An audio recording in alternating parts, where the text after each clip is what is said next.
A group of 5 friends, all with hiking experience, decided to go on a trip to the Shadow Hill Forest. They had heard the stories and legends that haunted that place since they were children. Stories that spoke of unexplained disappearances, of people who never returned after entering the forest. However, what originally seemed to be a challenging adventure would quickly turn into a nightmare that would test not only his bravery, but his deepest fears. The sun was beginning to set when they reached the edge of the Shadow Hill Forest. The treetops formed a dark blanket that blocked much of the light. Despite the sinister reputation of that place, the 5 friends did not let fear stop them. They were used to walking in nature, and they believed that stories were just that, stories. They decided to camp near a clearing, a small open area between the trees, which offered them a quiet view of the starry sky. They prepared to spend a relaxed night surrounded by nature, not knowing that this would be the last moment of calm they would experience. As the night wore on, the shadows of the forest seemed to lengthen, and a strange stillness came over the place. None of the friends could remember exactly when it started, but something changed in the air. The wind stopped blowing, and a deep silence invaded the space. Suddenly, one of the group members, Sarah, felt someone watching her. He turned toward the forest, looking for some sign, but saw nothing but the impenetrable darkness of the trees. "Did you hear that?" asked Sarah, her voice trembling slightly. The others were silent, listening intently, but there was no response. Everything was too quiet, as if the forest itself was holding its breath. A few minutes later, the silence was broken by the sound of something rustling in the distance, as if someone were walking through the dry foliage. "It's just the wind," Mark said, trying to sound confident, but his tone wasn't as convincing as he thought. Suddenly, a piercing scream broke the stillness, coming from somewhere nearby. They all got up, terrified, looking around. The sound was so close, but they couldn't see anything. "What was that?" muttered John, his voice raspy on. The group decided that it would be best to leave the camp and return to the starting point, but something prevented them from moving. A sense of unease bound them to the ground, as if the forest would not let them escape. That's when something strange began to happen. Sarah, the most intrepid of the group, stepped forward and began to walk into the woods. "I'm going to investigate," he said without hesitation. The others tried to stop her, but something in her eyes made them hesitate. She seemed to be being drawn to something beyond her comprehension. Suddenly, Sarah disappeared into the trees, as if the forest itself had swallowed her. His friends called his name, but there was no answer. The darkness swallowed all sound, and panic began to take hold of them. "Sarah!" Mark shouted desperately, running to where he had last seen her. But when he reached the edge of the forest, he found only a series of strange footprints, deeply marked on the ground, which disappeared into the blackness of the forest. There was no trace of her. The friends stared at the footprints, terrified. They knew something wasn't right, but the darkness prevented them from seeing beyond. They decided to look for it, but as they went along, the atmosphere of the forest seemed to become denser, as if they were being watched by something they couldn't comprehend. The footprints were getting stranger, as if something had painted them on purpose. "This doesn't make sense," muttered Emma, who was visibly shaking. "Why are there symbols on trees?" The symbols were strange, incomprehensible, with geometric shapes that did not correspond to any culture they knew. The figures seemed to move subtly, as if they had a life of their own. The feeling that someone or something was stalking them intensified. Every time they approached one of the symbols, a cold current ran through their bodies, and a shiver ran through them. The group, now completely nervous and not knowing what to do, decided to return to the camp to think of a plan. But when they arrived, something worse awaited them. The camp was completely messy. The backpacks were open, the equipment was scattered on the ground, and the campfire had already been extinguished. The scariest thing, however, was the fact that Sarah's footprints were still there. But instead of disappearing into the forest, they were returning to the camp, surrounding the area where they were now. "What's going on here?" John whispered, his eyes filled with terror. A low, almost imperceptible whisper hung in the air. It seemed to come from everywhere and nowhere at the same time. "Help! Help! Help!" he repeated, echoing like an echo. "It's Sarah!" shouted Emma, hoping she was still nearby.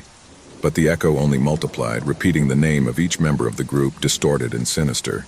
In the background, something moved quickly among the trees. A low whistle, like that of a creature in the dark, cut through the air. Panic broke out. Suddenly, Mark disappeared. None of them saw him leave, but when they turned their heads to look for him, he was gone. Only the footprints remained, which seemed to crawl into the forest, into the deep and unreachable. With terror running high, the group began to run, but every step they took seemed to be in vain. The forest, which had at first seemed like a challenge, now closed in on them like a trap. Darkness enveloped them. Branches creaked as if something was moving quickly, and the voices of their missing comrades echoed in their ears. One by one, the figures of friends began to disappear. First Emma, then John, and finally only Clara remained, looking around in horror, unable to comprehend what was happening. She looked up at the sky, looking for the moon, looking for the light, but everything seemed to get even darker. The ground beneath his feet began to shake, and then he saw it. From deep within the forest, a tall, thin figure emerged from the shadows. It wasn't human, but it wasn't a beast either. His face was covered by a black cloak, and his eyes shone with a deep, piercing green glow that seemed to pierce his soul. The creature raised a hand, and Clara felt a pressure in her chest, an excruciating pain that forced her to fall to her knees. "Welcome, Clara," whispered a deep, guttural voice, as if coming from the very bowels of the forest. "You're the last." With a final scream, Clara disappeared, swallowed by the darkness. The forest of Shadow Hill had claimed its last victim. The echoes of the lost voices echoed through the air, while the symbols on the trees shone with a spectral light. No one else came back from that forest. And the cycle continued, waiting for new unwary people who, like the group of hikers, would challenge the legend and disappear one by one into the darkness of Shadow Hill. The cold morning air seemed to envelop them in a thick mist that slid through the trees like an entity unto itself. The group of friends, 5 in all, were slowly advancing along the path that led them to the heart of the forest. Every step they took was accompanied by the rustling of dry leaves beneath their feet, a sound that seemed to be amplified in the absolute silence around them. Carlos, the most enthusiastic of the group, led the way with a flashlight in his hand, his face illuminated by the warm light that contrasted with the gray of the landscape. Behind him was Lucia, his best friend, followed by Eduardo, Javier, and Laura. Everyone, gasping for breath, stood together, looking straight ahead, where the forest seemed to grow denser with each step. "Are you sure this is the house?" Lucia asked, with a tone that denoted a certain fear, although she tried to hide it. "Of course," Carlos replied with a confident smile. "I have checked it. I've been here before, but I never dared to go in. Today will be different." Eduardo, always the most skeptical, raised an eyebrow, looking at the shadows that seemed to move in the distance among the trees. Fog enveloped everything around him, but the treetops revealed flashes of light that made the scene look surreal. "I don't like this," Eduardo murmured, but no one paid any attention to him. The group continued to move forward, ignoring the weight of fear that seemed to follow them, watching them at every step. Finally, after several minutes walking in silence, they arrived at a small clearing. There, hidden among the trees, was the house. The structure was old, with broken windows and wooden walls that showed the passage of time and decay. The house, however, seemed to have something that made it stand out from the rest of the landscape, a palpable energy, as if the whole place was charged with something dark, something ancient. The door of the house was ajar, which increased the bewilderment of the friends. "This isn't right," said Laura, who had always been the most cautious of the group. His eyes swept over the doorway and his stomach churned. Despite her fear, curiosity drove her to take a step forward. "It's okay," Carlos insisted, pushing the door effortlessly. "It's just an abandoned house. Surely there is only dust and cobwebs. Come on, let's go in." The group looked around. The trees, though imposing, could not hide the fact that something strange was happening in that place. The feeling of being watched did not disappear, but intensified. But the excitement of exploring the interior of the house overcame their instincts, and one by one they entered the hall. The air inside the house was heavy, dense, as if time itself had stopped there. The walls were covered with dark stains that, at first, were thought to be simple marks of moisture. However, as they progressed, something else became apparent. In the shadows of the main room, blurred figures could be seen, as if they were watching them from the corners, waiting. Carlos turned off the lantern and, with an expression that tried to hide his discomfort, whispered, "Let's explore a little more. Surely there is nothing." At first all seemed calm, though a sense of uneasiness hung over them. Every step echoed in the void, and the echo of their voices was lost in the heavy air. But soon, a series of strange noises began to fill everything. A crunch here, a whisper there. Lucy shuddered and looked at the others, trying to see their faces, but the darkness had completely enveloped them. Eduardo took out his mobile phone to use the flashlight, but the screen flickered before turning off completely. "What the hell?" Eduardo growled, rubbing his eyes as if trying to clear the fog from his mind. It was then that a sound coming from the upper floor broke the absolute silence. A dull thud followed by something that seemed to be dragging on the floor. Lucia, visibly pale, gritted her teeth. "I don't like this," he said in a trembling voice. "There's something about this house, something that's not right." Carlos ignored her and began to climb the stairs, determined to explore. With each step, the sound of the creaking of the old wooden floor became more and more unbearable. Javier and Laura followed him closely, with fear marking his every move. Edward, for his part, remained in the hall, looking nervously at the shadows that stretched on the walls. Fear overwhelmed him, but he did not want to be the first to abandon the expedition. Upon reaching the second floor, the group found themselves in a long hallway, where open doors gave way to empty rooms. However, something else caught his attention. A room at the end of the hallway was closed with a rusty door that seemed to have remained intact despite the years. Curiosity, mixed with the growing sense of dread, pushed them closer. When they opened the door, an icy air enveloped them, as if time had frozen at that very moment. Inside, an ancient full-length mirror reflected their distorted images, as if they were seeing something that didn't belong there. Lucia's eyes widened as she saw a shadowy figure reflected in the glass. But when she turned, there was nothing behind her. The silence became absolute.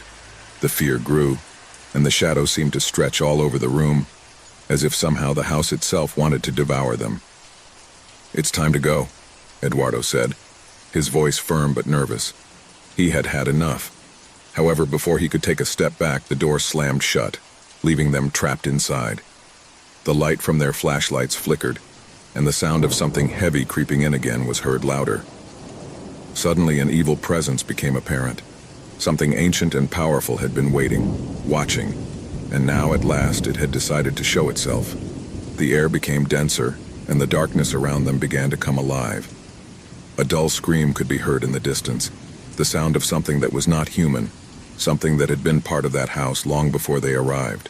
The walls seemed to shrink, the house creaked, and friends began to feel the pressure on their breasts, as if they were being crushed by an invisible force. The echoes of the screams began to multiply, and the feeling of panic took hold of everyone. A gasp escaped Javier's throat, and he collapsed to the ground. Lucia, terrified, tried to open the door, but her trembling hands could do nothing. A shadowy figure appeared in front of them, a tall, dark silhouette with empty eyes that reflected a darkness much deeper than the night itself.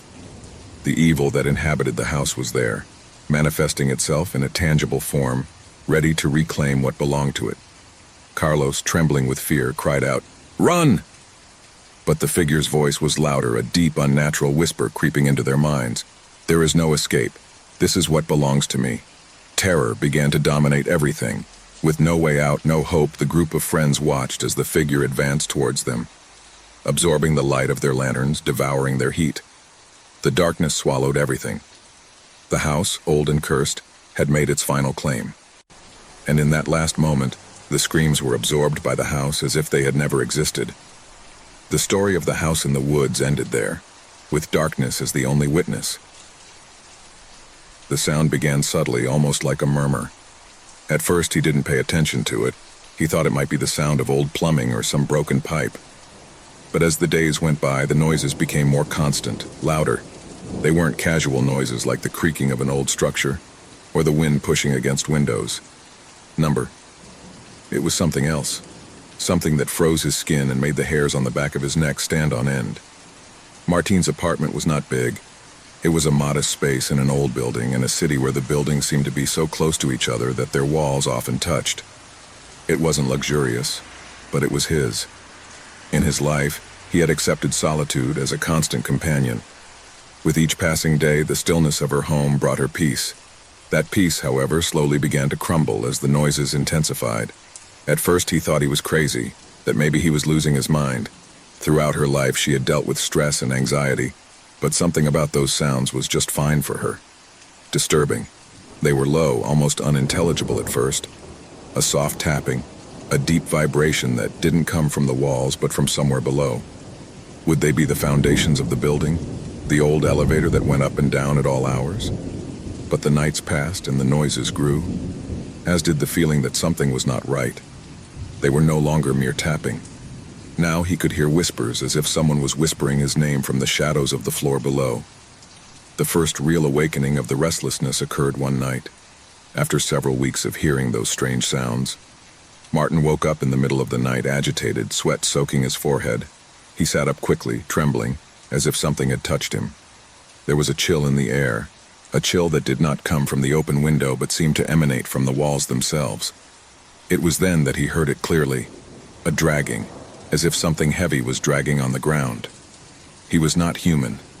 It couldn't be. The feeling of dread enveloped him completely. Without thinking, he got out of bed and went out into the hallway. He looked at the door of the apartment next door. It was empty. It had always been empty. There had never been anyone on the lower floor. Martin had investigated at first, looking for answers to those noises, but he had never found anything. Something didn't fit. Something in that building was completely wrong. He decided to take matters into his own hands. If the noises were coming from the lower floor and no one was there, then what was causing them? And why did he feel those noises calling to him, as if someone were whispering to him in the dark? The basement door was locked, but that didn't stop Martin. That night, armed with a flashlight and a determination that arose from pure fear, he went into the basement. At first, his flashlight barely shone a couple of meters in front of him, but as he advanced, the air became denser. The stench, as of stagnant moisture, filled his lungs and made him cough. Something was not right. Not only was the air strange, but the walls seemed to be full of scars, marks I couldn't identify. The feeling that someone was watching him grew with each step he took. Suddenly, the flashlight flickered. Darkness grew around him, and for a moment he thought the world was fading away. Then a noise made him stop. A dull thud, a creak, as if something heavy was moving in the dark. Martin swallowed hard and kept going, although his body asked him to flee. Finally, the flashlight shone on a figure, a shadow in the darkest corner of the basement. The first thing he noticed was the shape of this creature. Its body was tall, skeletal, covered in pale gray skin that seemed to absorb light. The eyes, if I could call them eyes, were two black, empty orbs, glowing with a yellow, inhuman light. That creature was not human nor animal. It was something much older, something that was hiding in the shadows, feeding on something I couldn't understand. Martin could not move. He was paralyzed with terror. The creature, with slow but sure movements, began to crawl towards him. Every step he took echoed off the walls as if the ground was shaking. Martin tried to back up, but his legs did not respond. Fear had trapped him. The creature got closer and closer. A cold breath ran down Martin's back, and darkness closed around him. He could feel the weight of that presence, as if he were being absorbed by it, as if the shadows themselves were surrounding him, taking possession of his being. At that moment, the flashlight flickered again, and in the darkness, Martin could hear a whisper, one he would never forget. "It's too late." The shadow of the creature spread through the basement, and Martin, unable to react, fell to the ground. The creature silently moved even closer, brushing its skin with its icy touch. The creature then began to speak in a strange whisper, a murmur that seemed to penetrate its mind. He told him dark stories, stories of those who had fallen before him, those who had come too close to the lower floor and paid the price. There were beings, entities, dwelling in darkness, waiting to be awakened. Martin, hearing those words, felt his soul being torn apart. An indescribable fear consumed him, as the creature dragged him into the shadows. At that moment, Martin understood the worst of all. Not only was the creature a being who lived in darkness, but that darkness was his home, and he had stepped into his realm beyond what was allowed. Terror enveloped every corner of the apartment as the figure disappeared from their sight. No one saw Martin again. No one heard the strange noises coming from the lower floor again. The creature, however, continued to wait, feeding on the darkness and the lost souls that time and again fell into its trap. A few months later, a new tenant moved into the building, and that same night, the whispers on the lower floor began again. The house was in absolute silence. The usual noises of everyday life had faded away, leaving an eerie stillness in the air. Rosa, the woman who lived in the house, walked through the halls with a feeling of discomfort that she could not shake. There was something strange about the air, something she couldn't identify, but that made her feel observed. The house had been his refuge for years, but lately everything had changed. Something felt out of place.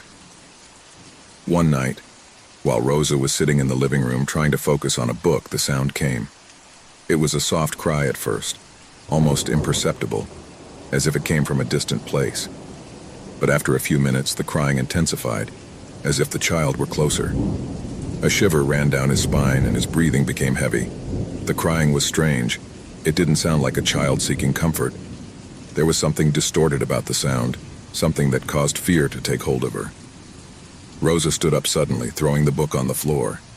He walked towards the door of the hallway, looking cautiously around. The crying seemed to be coming from a specific place, a room at the end of the hallway. An antique cupboard covered with a layer of dust was there, like a monument forgotten in time. The crying came from there, from inside that closet. Fear invaded her completely, but something pushed her to investigate. He approached slowly, with each step feeling his heart pounding in his chest. The closet door was closed, but the sound kept increasing in volume, heartbreaking, as if the boy was calling for help. Rosa, with a mixture of curiosity and terror, reached out to the handle of the closet. As he touched her, a shudder ran through her entire body, as if the door was being guarded by something invisible, something that didn't want her to enter. With a superhuman effort, he opened the door. Inside, everything was dark and dusty. There were no children, but the crying was still heard, louder than ever. A cold air emanated from inside the closet, freezing his bones instantly. Rosa stepped forward, her breathing fluttering and her eyes adjusting to the darkness. Suddenly, a gust of cold wind caused the closet door to slam shut. Rosa turned around, terrified, but there was nothing. No children, no sound. Only the silence that had taken over the house again. However, fear was still nailed to his chest like an unbearable weight. She decided to go to her daughter's room to make sure she wasn't there, alone in the middle of the night. When she reached her door, something stopped her. A small whisper, almost inaudible, but enough to make his skin stand on end. He turned the knob and went in. His daughter slept soundly in his bed, his breathing calm. Rosa breathed a sigh of relief, but something was wrong. The boy in the closet couldn't be a dream. It couldn't be an illusion. There was something there, something I couldn't explain. The following days became stranger. Each night, the boy's cry seemed to resonate louder. Rosa tried to ignore him, thinking that perhaps he was imagining things. But every time she approached the closet, she felt a pressure in the air, as if she were being watched by something she couldn't see. A few days later, he decided to investigate further. She remembered that when she bought the house, the real estate agent had mentioned something about a former tenant who had mysteriously disappeared many years earlier. However, he never gave much importance to that story. Now I thought about it with a growing sense of horror. Rosa began to look for information about the history of the house. What she found left her speechless.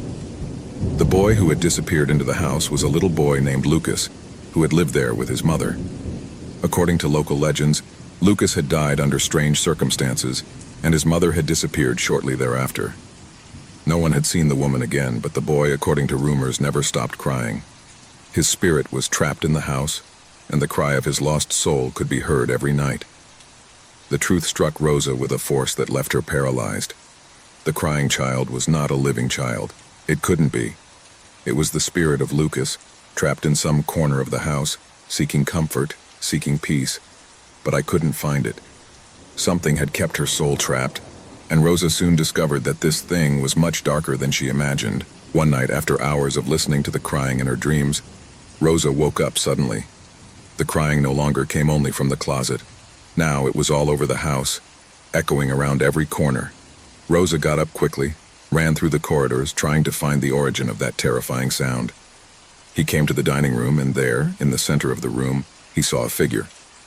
The boy stood there, his face as pale as death, his eyes large and dark, and his body covered with dark spots that seemed to move of their own accord. The boy stared at her but said nothing.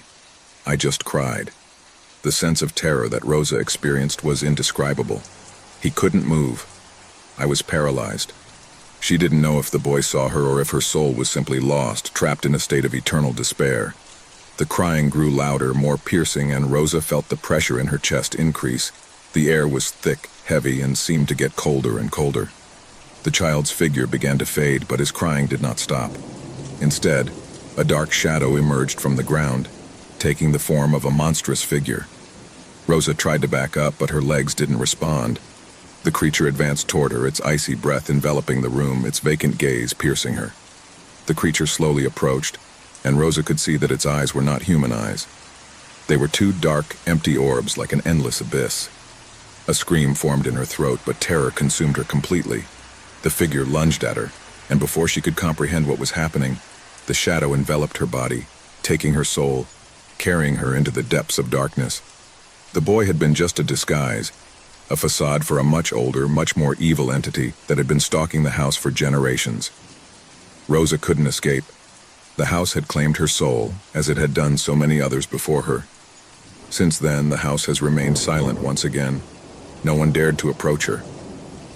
Passers-by said that on dark nights, they could hear the cry of a child, mixed with the whispers of something else. Something that would never stop hovering in the shadows of that empty house, waiting for the next lost soul to fall into its traps. And so, the legend of the boy in the closet became a warning to all who approached the house. No one ever forgot the terror that dwelt in its walls.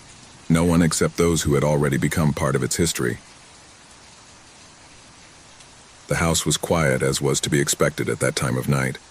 A deep, almost oppressive silence that invaded every corner of the house. Joseph was in his bed, staring at the ceiling, unable to sleep. Since his wife, Anna, had died, everything had changed. The house was no longer the same, and the emptiness left by it was unbearable. Everything in her life seemed to have a gray tinge, a sense of loss that couldn't be dissipated, no matter how hard she tried. Every night in her bed, she felt that something was missing, something that she could never recover. That night, however, the air was different, heavier. The clock struck 3 o'clock in the morning, and Jose still couldn't find comfort. Suddenly, the phone began to ring, interrupting the stillness. It was an unusual sound in the house, as rarely did anyone call him at that hour. The sound of the ringing of the call was almost deafening in the silence, as if it was marked by some kind of foreshadowing. Jose, confused and somewhat frightened, sat up on the bed and looked at the phone. He didn't recognize the number on the screen, but something inside him made him feel like he had to answer. Maybe he thought it was a mistake, some kind of joke from someone playing on his pain, but the truth was that he was too curious and at the same time scared to ignore the call. Breathing heavily, he picked up the phone. "Hello," he said, his voice trembling, hardly knowing why he said it. At first, there was only absolute silence, as deep as there was in the house. Joseph frowned, wondering if it was a joke, until he heard a soft breath as if someone was on the other end of the line. A familiar breath, but one that I did not fully recognize. It was trembling, somewhat broken breathing, as if she were struggling to stay calm. And then the voice, soft and muffled, emerged into the earpiece. The voice that Joseph never thought he would hear again. The voice of Hannah, his late wife. It was unmistakable. "Jose, help me." The whole world stopped for an instant. His heart stopped in his chest. Anna's figure, her image, her voice had disappeared from her life months ago. But now, somehow, she was back. The feeling of terror invaded him completely. Was it possible? How could it be her? "Anna? No, this can't be happening," he said, his voice trembling, feeling his mind fogging up, but still clinging to the idea that it might be a hallucination or some kind of trick. "Jose, please help me. I'm trapped. I can't get out," Anna's voice told him with palpable desperation. Joseph looked around the room as if expecting to see something, some hint that he was dreaming. Everything was in place. Everything seemed normal. But the feeling that something strange, something dark, was beginning to settle over the house did not leave him calm. The call continued, and his wife's voice did not stop asking for help. Panic began to rise through his chest, choking his breath. I didn't know what to think, what to believe, but I had to do something. "Anna, where are you? What's going on?" he asked, almost begging, looking at every corner of the room as if she could appear out of nowhere in front of him. In the house," replied the voice, which now sounded more distorted, more trembling, as if something were interfering with the communication. Anne's voice died briefly away, and Joseph could hear some strange noises in the background. Low noises as if someone is walking through the house. His breathing quickened and his hands began to sweat. Was he listening to what he thought he was hearing? "Who's there?" he asked, almost unable to articulate the words. The response was a low laugh, a deep, malevolent sound that chilled Joseph's blood. It was a laugh that didn't belong to his wife, but to something else. Something he couldn't understand. Something that had no form. A shiver ran down his spine. The phone began to emit a series of strange sounds as if the call was being interfered with by something else. And then the voice returned, but now it was much deeper, more ominous. "Jose, don't go. Don't go." The warning only intensified the fear in his chest. Something was wrong. Something dark and sinister had taken the place where he had previously lived with Anna. Joseph got out of bed, the phone still pressed to his ear, and with slow steps, began to walk toward the bedroom door. The sound of the ringing of the call, the buzzing on the line, followed as a constant reminder that something was wrong. Every step he took toward the door was a struggle, a battle between the fear that built up inside him and the need to understand what was happening. He sat on the edge of the bed, then got up again, and with trembling hands began to walk down the hall. The house was dark, as it always was at that time of night. Every creak of the floor beneath his feet seemed to resonate as a sign that something was lurking in the shadows. The house, which had once been his home, now seemed a strange and uninhabited place, full of presences that could not be seen, but that were felt in every corner. With the phone still in his hand, Jose approached the lobby and saw something that made him stop in his tracks. A figure was gliding down the dark hallway, a figure he couldn't clearly distinguish but which looked familiar. It seemed to be flowing, as if it wasn't walking but rather gliding. He couldn't see his face, but he felt the presence, as if that figure was watching him. "Anna, is that you?" he said, his voice trembling as if he were looking for some kind of comfort, something that would give meaning to what he was experiencing. The figure paused for a moment and then faded into the darkness. Fear filled Jose's chest, but even with the phone in his hand, he could not take his eyes off the hallway. A loud knock on the front door broke the silence, a sound so loud that it echoed throughout the house. Joseph took a step back, scared, as his mind tried to process everything that was happening. He slowly approached the door, his breathing being the only thing he could hear. When he reached the door, an icy cold ran through his skin, and a shudder shook him completely. He opened the door cautiously, but there was no one on the other side. Nothing, just the cold night wind. He looked back into the house, and that's when he saw him. In the hallway, a face. A face that belonged to someone who couldn't be real. It was not Anna's face or anyone he knew. It was something else, something moving towards him, slowly approaching. The face was pale, lifeless, with eyes that seemed empty, but with an expression of despair. The hair was messy, and the mouth, which moved slowly, uttered words that Joseph could not understand. At that point, the call was abruptly cut off. The phone fell from his hands, and he stepped back, staring in horror at the figure fading into the darkness. The house was quiet again. Too much silence. As if everything was suspended in the air, waiting for something else to happen. Joseph, paralyzed by fear, did not know what to do. Was his mind playing a cruel joke on him? Was it a dream? No, what I was experiencing could not be real, but the feeling that something dark had invaded her home was so strong that she couldn't ignore it. He felt a cold presence, the feeling that he was not alone, and at that moment he understood everything. The call, the figure, the voice of Anna. She hadn't been asking for help. She had been a warning. The house was now being occupied by something else, something that should not be there. The door to the hall slammed shut. The lights flickered and went out. Joseph looked around, completely surrounded by darkness. He was no longer alone.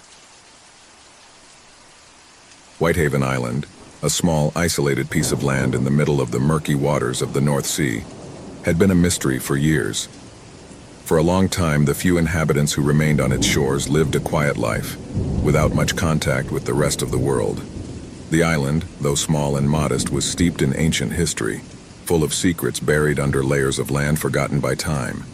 But all that changed on a gray autumn afternoon when a group of tourists, in their eagerness to know the place and its mysteries, decided to venture on the island without knowing what awaited them. The group never returned. Local authorities, alarmed by the unexplained disappearance, sent several expeditions in search of the tourists, but never found a trace of their presence. Weeks turned into months, months into years, and the case of the missing from Whitehaven went from front-page news to a story forgotten by most. No one knew what had happened on the island. However, the rumors did not stop. 5 years after the group's demise, things began to change. Stories were whispered among the locals of strange sightings and unexplained occurrences. Bright lights on the darkest nights, shadows moving through the trees, and unmistakable voices in the breeze that seemed to carry echoes of something lost. However, what most terrified those who lived in the vicinity was the growing number of stories about people who said they had returned from the island. People who had disappeared for years, but now walked the streets of the town again.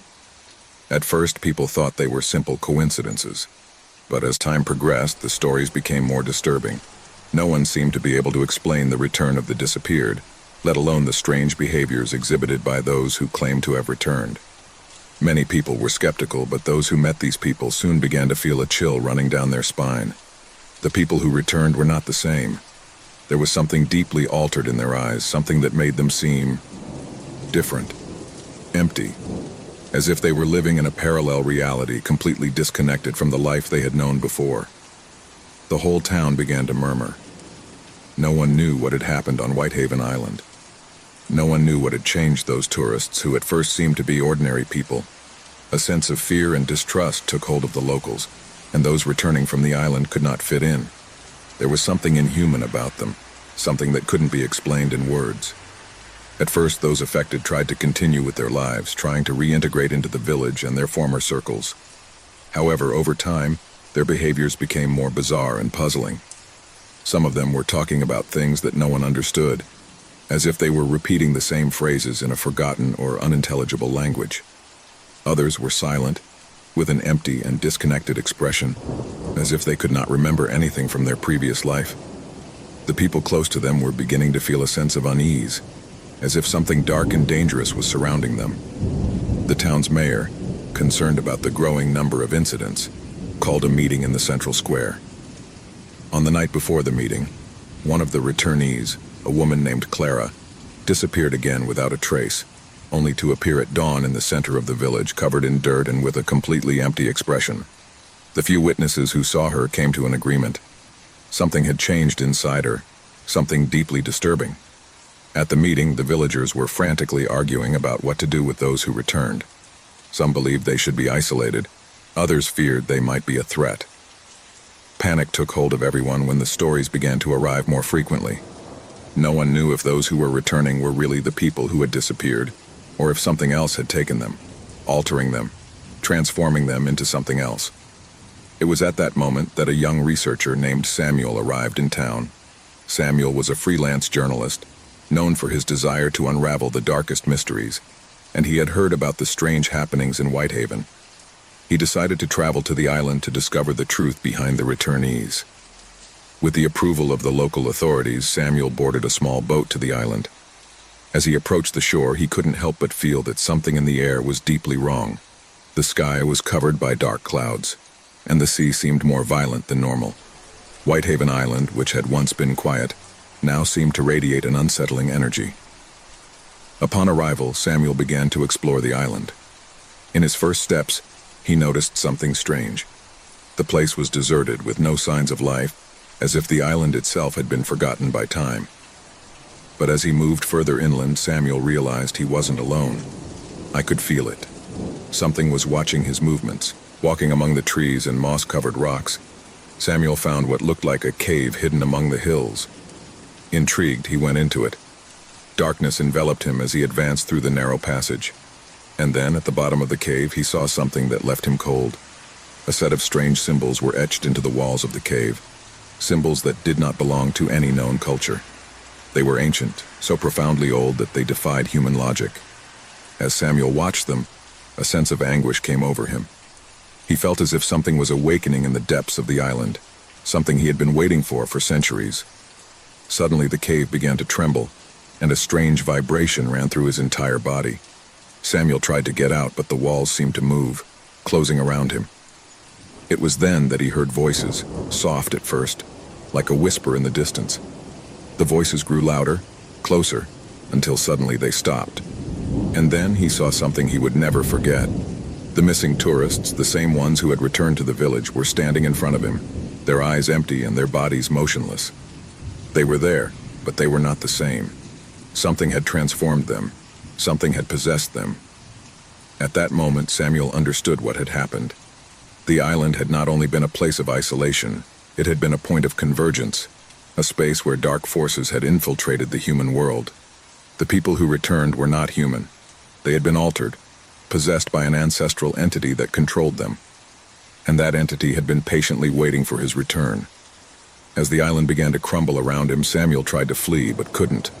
Darkness surrounded him, and the voices of the missing were transformed into deafening screams. The cave swallowed it all, and Whitehaven Island, with all its secrets and horrors, was sealed forever. The villagers never heard of Samuel again. The returnees, if they could still be called that, continued to wander the streets, their gaze empty and their soul lost forever. And the island, with its hidden terror, continued to wait for the next victim. The full moon illuminated the train station with its faint glow. It was a cold night, with the biting wind blowing through the bare trees that surrounded the place. The station was located in a remote and forgotten part of the country, a place where time seemed to have stopped. No one in the vicinity would dare to cross the track at that hour, and few dared to wait for a train so late at night. The train, called the last station, had a haunting history among locals. Many said that he never made it on time, but still people kept getting on board, as if an invisible force was driving them to do so. Tonight would be no different, or so it seemed. But it wasn't. The clock struck 11:45 when the train arrived silently at the station, with a strange screech of the brakes echoing in the stillness of the night.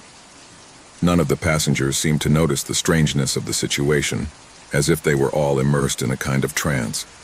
The train, long and dark, stopped gently, but its lights flickered erratically, as if it were fighting something that could not be seen. From the platform, Inspector Guillermo Morales watched the arrival of the train. It was his job to check the departure and arrival of the trains, but something didn't fit. This particular train was the last of the night, but something gave him a bad feeling. Looking at the car, he noticed that it seemed larger than usual, as if there were a strange expanse inside, a space that could not be identified from the outside. No one else seemed to have noticed. With a sigh, the inspector approached the train.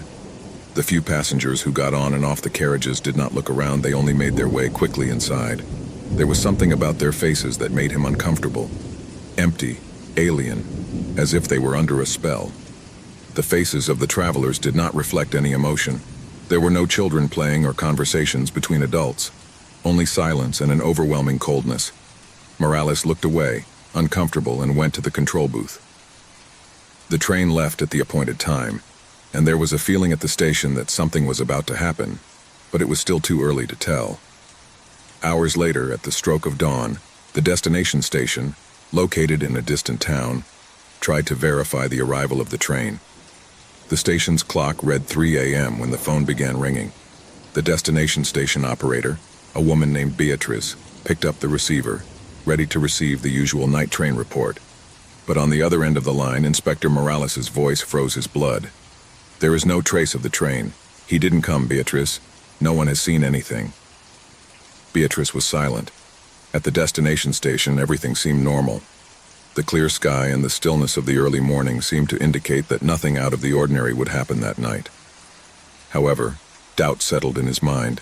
This train, like all the others, had departed from the remote station at its exact time. Where was it?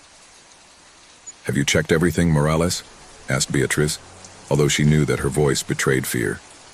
Morales took a deep breath before replying, "Nothing. There is no sign of the train. The only thing I know is that the train keeps passing through the stations, but it doesn't stop. He doesn't stop at any of them." Beatrice felt a chill run down her spine. What was happening? The idea that a train could simply vanish was a terrifying thought, but the feeling that the remote station was not connected to any tangible reality was even worse. The phone went silent for a long minute. Then Beatrice got up from her chair and looked around. The control room looked empty, even the lights were flickering. There was no sound coming from the tracks, just the cold wind blowing inland. The sound of the train never came. At that moment, something terrible happened. Beatrice saw how the lights of the station flickered and then went out completely. The air became dense, heavy, as if the atmosphere itself were being sucked in by something invisible. Suddenly the lights came on again, but it was no longer the usual season. The clocks were showing the wrong time, the train signals were out of place, and the air had become thick and murky. But the worst was yet to come. Beatrice walked to the window. From there he could see the track, the same night train, stopped at the station. However, something did not fit. It was not the train that had left hours before.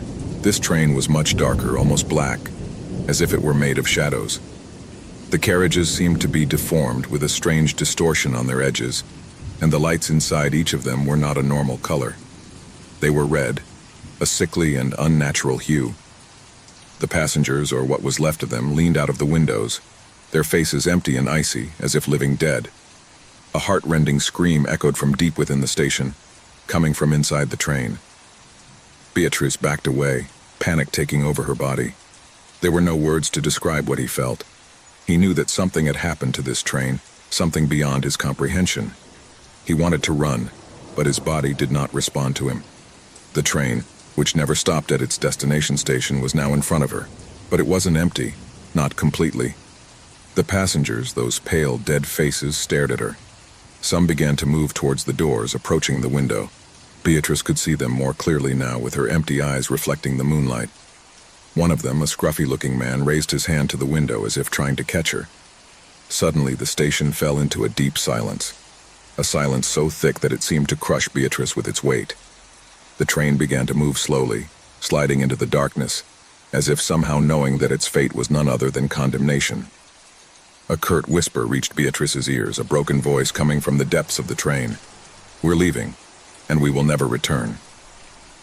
The station, the train, and everything that had ever existed in that place disappeared with the passing of the seconds. The train was no longer the train it used to be. It was no longer a simple steel and steam engine. He was now a conductor of lost souls, of people trapped between time and death, on an eternal journey into the unknown. Morales never returned to his station. The disappearance of the train and its passengers was an irrefutable mystery. No one saw Beatrice or the passengers on the train again. All that remained was the echo of a distant whisper. The train will never stop. It all started on a gray afternoon when Anna and her mother decided to move to an old house on the outskirts of the city. The house, despite its rustic charm, was far from what Anna had imagined. The walls creaked, the air smelled of old wood and dampness, but what troubled her most was her inexplicable sense of being watched, even when she was alone. Anna had heard stories about old houses, especially those that seemed to have lives of their own. In the village it was said that the house had belonged to a family that had mysteriously disappeared, but Anna did not give importance to those rumors. She had always been a rational girl, skeptical of anything she couldn't see or touch. However, everything changed one night when the young woman discovered an object that completely altered her perception of reality. While exploring one of the rooms on the second floor, Anna found a large gold-framed mirror covered by a dusty sheet. At first she thought it was just an old, forgotten piece of furniture, but something prompted her to uncover it. As he removed the cloth, his eyes fell on the mirror, which seemed to glow faintly despite the darkness in the room. Her reflection seemed paler, distant, almost as if she were seeing someone else instead of herself. Anna tried to ignore this strange sensation and with effort took the mirror to her room. He placed it next to the wall, making sure it was well framed. That same night, after dinner, she got ready for sleep, but something made her turn to the mirror. There, in the reflection, he saw something he would never have expected to see. A creature, a strange figure who did not belong to the reality he knew. His face was distorted, a mixture of shadows and grotesque shapes. His eyes were not human, but two dark spheres that seemed to absorb the light from the room. Although the reflection was Anna's, the creature was there, staring at her. Her mouth stretched into a macabre smile, and at that very moment Anna felt a chill run through her body.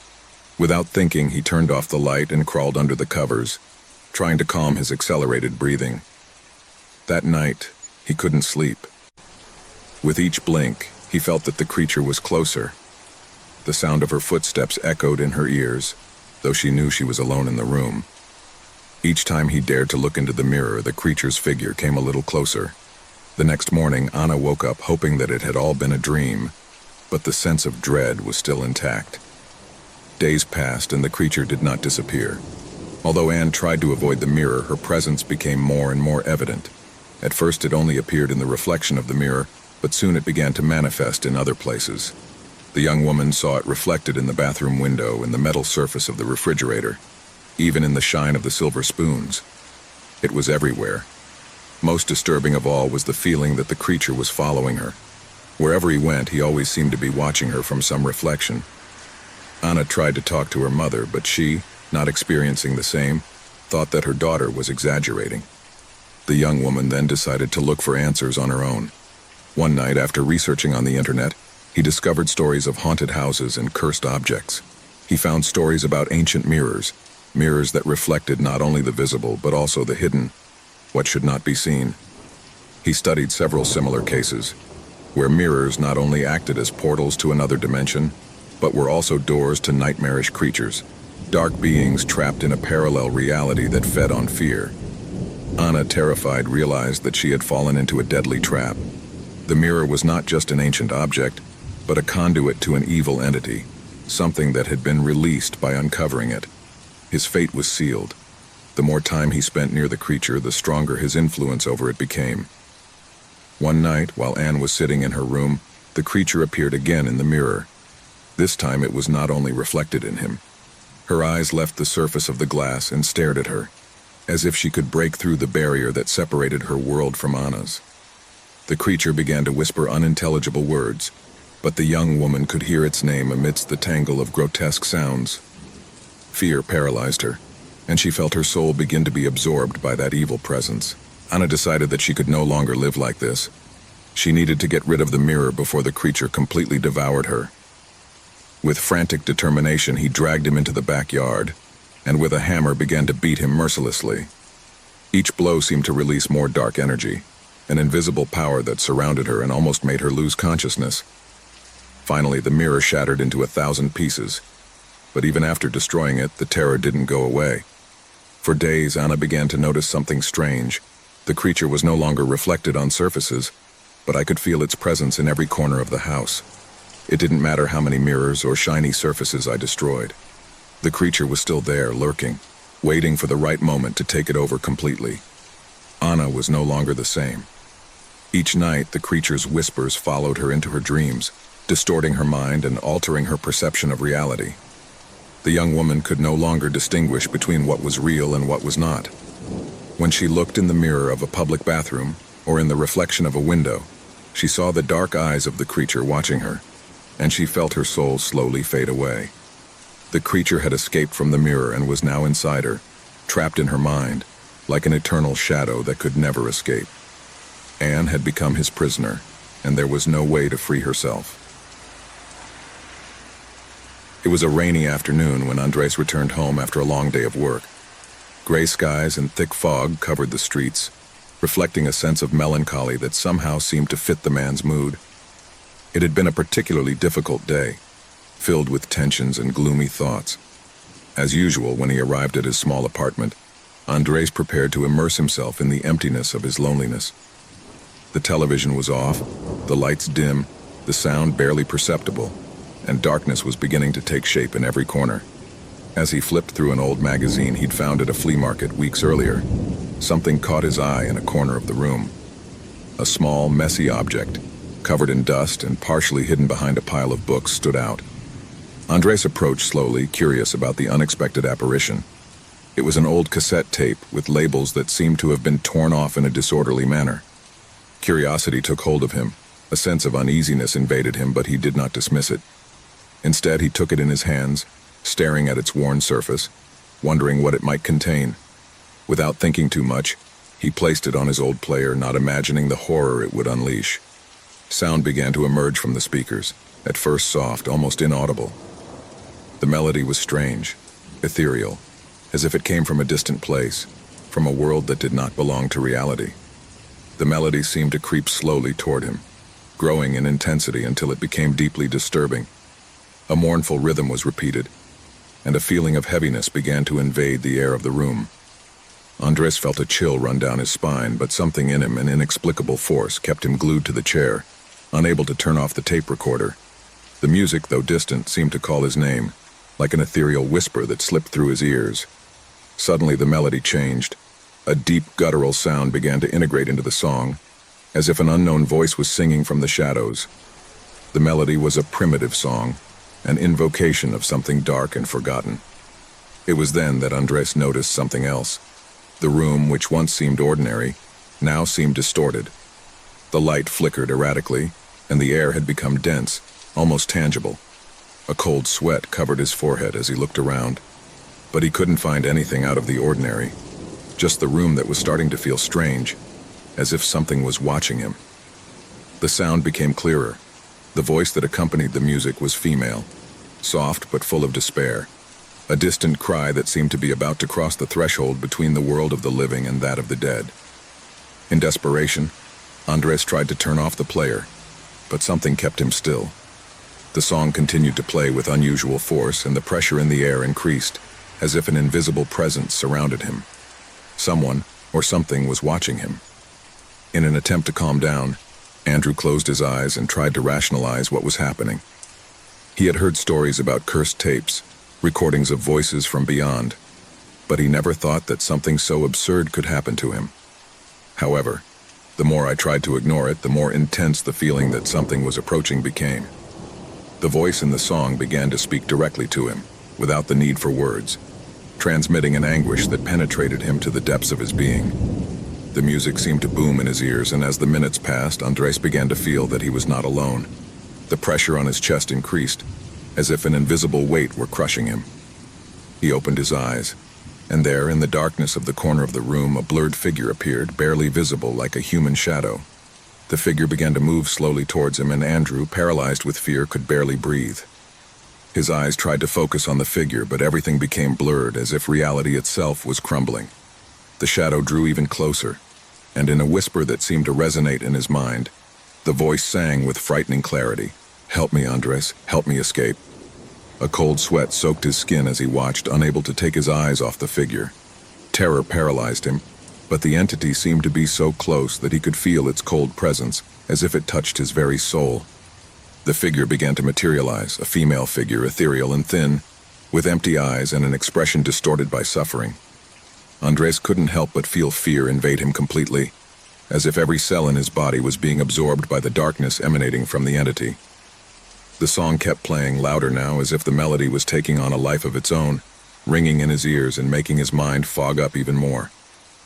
Despite his attempts to flee, his feet were unresponsive. The woman's figure moved forward with unnatural grace, her face disfigured by an expression of despair and pain, as if she were caught in eternal torment. His eyes, empty and lifeless, fixed their gaze on him, and Andres felt an unbearable pressure in his chest, as if his soul was being sucked by the force of the entity. "You can't escape. You can't run away." The whisper turned into a heart-rending scream, and Andres felt as if the sound was going through his body, tearing at his insides. He tried to scream, but his voice faded, choked by the terror that enveloped him. The entity, however, did not stop. She drew closer, and the darkness around her seemed to swallow the light of the room, plunging everything into utter blackness. Suddenly, the music stopped, and a deathly silence invaded the room.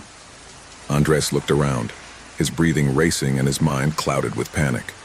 The figure was no longer there, but the feeling of presence lingered, as if something was waiting, watching, lurking from the shadows. Instantly, the recorder began to spin on its own, and the female voice sounded again, louder, more intense, as if it were inside her head. "I'm waiting for you, Andres. I will always be waiting for you." Horror seized him, and in a last attempt to free himself, he tore the tape from the player, but he could not stop the force that enveloped him. The presence, the voice, the terror, everything he had experienced followed him. It didn't matter where he went or how many times he tried to flee. The entity from beyond had marked him. The song, the cursed melody, would never stop haunting him. With his heart pounding, Andrew looked at the fading room and knew deep down that the entity from beyond had claimed him. Fear surrounded him. The song would never stop. He was trapped forever in the darkness of the afterlife. There was something unsettling about the mirror that had come into the house that morning. It wasn't big enough to fill an entire wall, but it had an unmistakable presence. Its dark wooden frame looked antique with intricate engravings that got lost in detail, as if a hidden history was etched into it. No one in the family had ever seen anything like it before. It was said to be a valuable item, brought from an antique sale by a close family friend. No one gave it importance at first. It was just a mirror, right? The family was excited about the new ornament in their home. The patriarch Roberto decided to place it in the hallway right in front of the front door. A suitable place, he thought, to welcome visitors. No one seemed to notice how strange it was, but something in the air seemed to change every time someone passed in front of him. As if the reflection not only showed what was in front of him, but also what was not yet seen.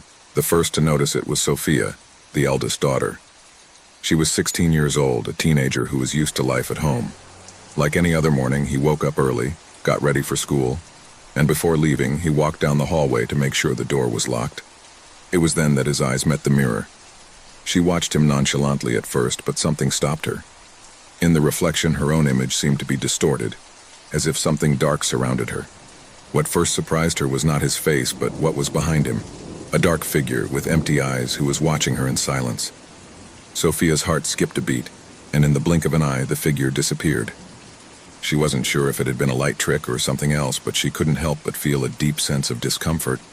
All day, Sophia tried to forget what she had seen. She told her mother, but she downplayed it, believing that it was just an illusion caused by tiredness. However, every time she passed through the hallway, she felt that the mirror was watching her, as if waiting for her to look again. And when he did, the dark figure reappeared, always in the same place, always lurking. That night, while the family was having dinner, Sophia couldn't stop thinking about what she had seen.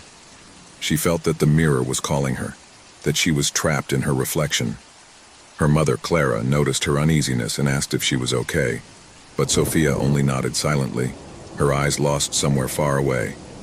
That night, while the others were sleeping, he decided to face the mirror once again. At first, he didn't see anything, but after a few moments, the image returned. The dark figure rose in front of her, lighter than ever. This time, it wasn't just a silhouette. His face was distorted by indescribable horror, as if the shadows consumed him. Sophia tried to move away, but something kept her fixed, trapped by the empty gaze of the figure. A shiver ran down his spine as he heard a soft whisper, like a voice coming from afar, but at the same time, from close by. The figure opened its mouth but made no sound. He just stared at him, as if he knew what Sophia feared. And suddenly, a sense of panic enveloped her, as if the air thickened around her. In her mind, she saw terrifying images, such as a future where darkness slowly devoured her, where everything she loved faded away. The mirror was not just an object. It was a doorway to a sinister future, where humanity's deepest and most terrifying truth was reflected. When Roberto woke up the next morning, Sophia was no longer in her bed. At first, she thought she had left early, but after a couple of hours, worry settled in her chest. He searched the house, calling her by name, but there was no answer. It was then that he saw the door to the corridor ajar. He approached cautiously and entered. The mirror was there as if nothing had happened, but there was something different. The air was heavy, stale, as if an evil presence had taken possession of the place. Looking at the reflection, he saw Sophia, standing in front of the mirror, motionless, with an expression of absolute terror etched on her face. But the scariest thing was what was behind it. The dark figure was there, closer than ever. Before Roberto could react, Sophia's reflection began to move on its own. The image in the mirror showed the young woman screaming, trying to break free from the dark figure around her. But Roberto couldn't hear her. She tried to reach her daughter, but every step she took seemed to push her further away. Finally, with a desperate cry, Roberto tried to break the mirror, hoping to free Sophia from the terrifying vision. But when he hit the glass hard, it didn't break. Instead, the dark figure turned to him, and a shiver ran through his body. The shadow began to take shape, becoming human, but with an evil presence that chilled the blood. It was as if the darkness itself had come to life. Roberto tried to back off, but he couldn't. The figure slowly approached, and its empty eyes flashed with an intensity that made his skin stand on end. As he looked at her, Roberto felt as if his whole being was fading away. It was not only fear that dominated him, but the knowledge that there was no longer escape, that the mirror had already taken his soul. Terrified, Roberto tried to scream, but his words did not come out. Only a whisper came out of his mouth as if something was taking over his voice. Time seemed to stand still, and the dark figure surrounded him. As the shadow sucked him in, he saw something even more terrifying. In the reflection of the mirror, he saw the future of his family, a future where everyone would be devoured by darkness. The sight filled him with despair, but it was too late. Sophia disappeared from the house that night, leaving no trace. No one saw her leave. The family tried to move on, but something had changed in them. Everyone's eyes became empty, as if there was no humanity left in them. When the sun went down, no one dared to approach the mirror. They knew that when they looked at him, something else would look at them. The hidden truth that the mirror reflected was more terrifying than any monster. It was the truth of their own destinies, their own inner horrors manifested before them. The family never recovered from what happened. No one saw Sophia again, and little by little each member of the family vanished, one by one, consumed by the same shadow that had stalked them all. The mirror was still there, waiting, reflecting more and more terrified souls. No one knew how many had already succumbed to the power of that cursed object. No one dared to approach, but it still stood there, in the hallway, reflecting the truth of human darkness. The mirror of truth didn't just show the future. It showed the worst in each being, a truth that could never be forgotten. The cold, damp wind slipped through the cracks of the broken windows of the old hospital, which stood imposingly in the darkness. The structure had been abandoned decades ago, but the stories and legends of what happened inside were still alive in the memories of those who had survived its mystery. The walls creaked with each gust of wind, and the thick fog surrounding the building seemed to whisper forgotten secrets, as if the earth itself was trying to hide what had happened there. Some people said that the hospital had been the scene of illegal medical experiments during its time of operation, and others spoke of lost patients who never left their rooms. But there was one legend that was kept alive, a story that ran cold in the blood of anyone who heard it. The story of a girl who had disappeared without a trace. It was said that his spirit continued to haunt the ruins, searching for answers and taking those who dared to investigate. That night, a group of young people determined to discover the truth behind the unexplained events had arrived at the hospital. They were bold, skeptical of the stories the townspeople told, but they would soon discover that the darkness hiding in this place was more real and more terrifying than they had ever imagined. The door to the hospital creaked as it opened, revealing a crumbling lobby. The air was stale, laden with the smell of mold and rot. The walls were covered in graffiti, and the old ceiling lamps hung at odd angles, as if they were about to fall. The only light illuminating the place was from their lanterns, which cast eerie shadows on the rubble-strewn ground. "This is scarier than I imagined," said one of the young men, named Samuel, as he looked around with a mixture of disgust and curiosity. "Come on, let's not be cowards," replied Laura, the bravest of the group. "We just have to find the girl's room and record a video to prove that this is all just village stories." They pushed deeper into the hospital, following a narrow corridor that twisted like a snake. The atmosphere was thick, almost palpable, and the silence was only interrupted by the sound of his own footsteps echoing in the empty corridors. Suddenly, something stopped them. A soft sound, like a child's laughter, could be heard in the distance. "Did you hear that?" whispered Laura, looking around nervously. "Probably the wind," Samuel said, trying to play it down, but his voice trembled a little. However, the laughter persisted. It wasn't the happy, clean sound of a little girl playing. It was a distorted laugh, as if someone was taunting them, leading them into the unknown. Laura squeezed the handle of her flashlight and began to walk toward the source of the sound, her steps quick and determined, but her face reflected a growing concern. "Come on, we're not here to be scared," he said, though his voice sounded increasingly unsure. Suddenly, as they turned a corner, they found themselves in front of a room that seemed different from the others. The door was ajar, and through the crack they could see the silhouette of a tiny figure inside, moving from side to side. The girl. "It's her," Laura murmured, her eyes fixed on the figure. "The girl of the legend." Samuel looked around, his instinct telling him that they must leave, but something was holding him in place. "This is not right. We shouldn't be here." "Shut up," Laura ordered, opening the door with a thud. The figure in the room immediately stopped, and the light from the flashlight illuminated the girl's face. He was smiling, but his smile was not that of an innocent child. His eyes were dark, empty, and his skin paled into a sickly hue. The girl stared at them, but she did not move. "What? What are you doing here?" asked Lara, trembling, though she tried to look confident. The girl didn't answer, just pointing to the back of the room where there was an old hospital bed covered in dust.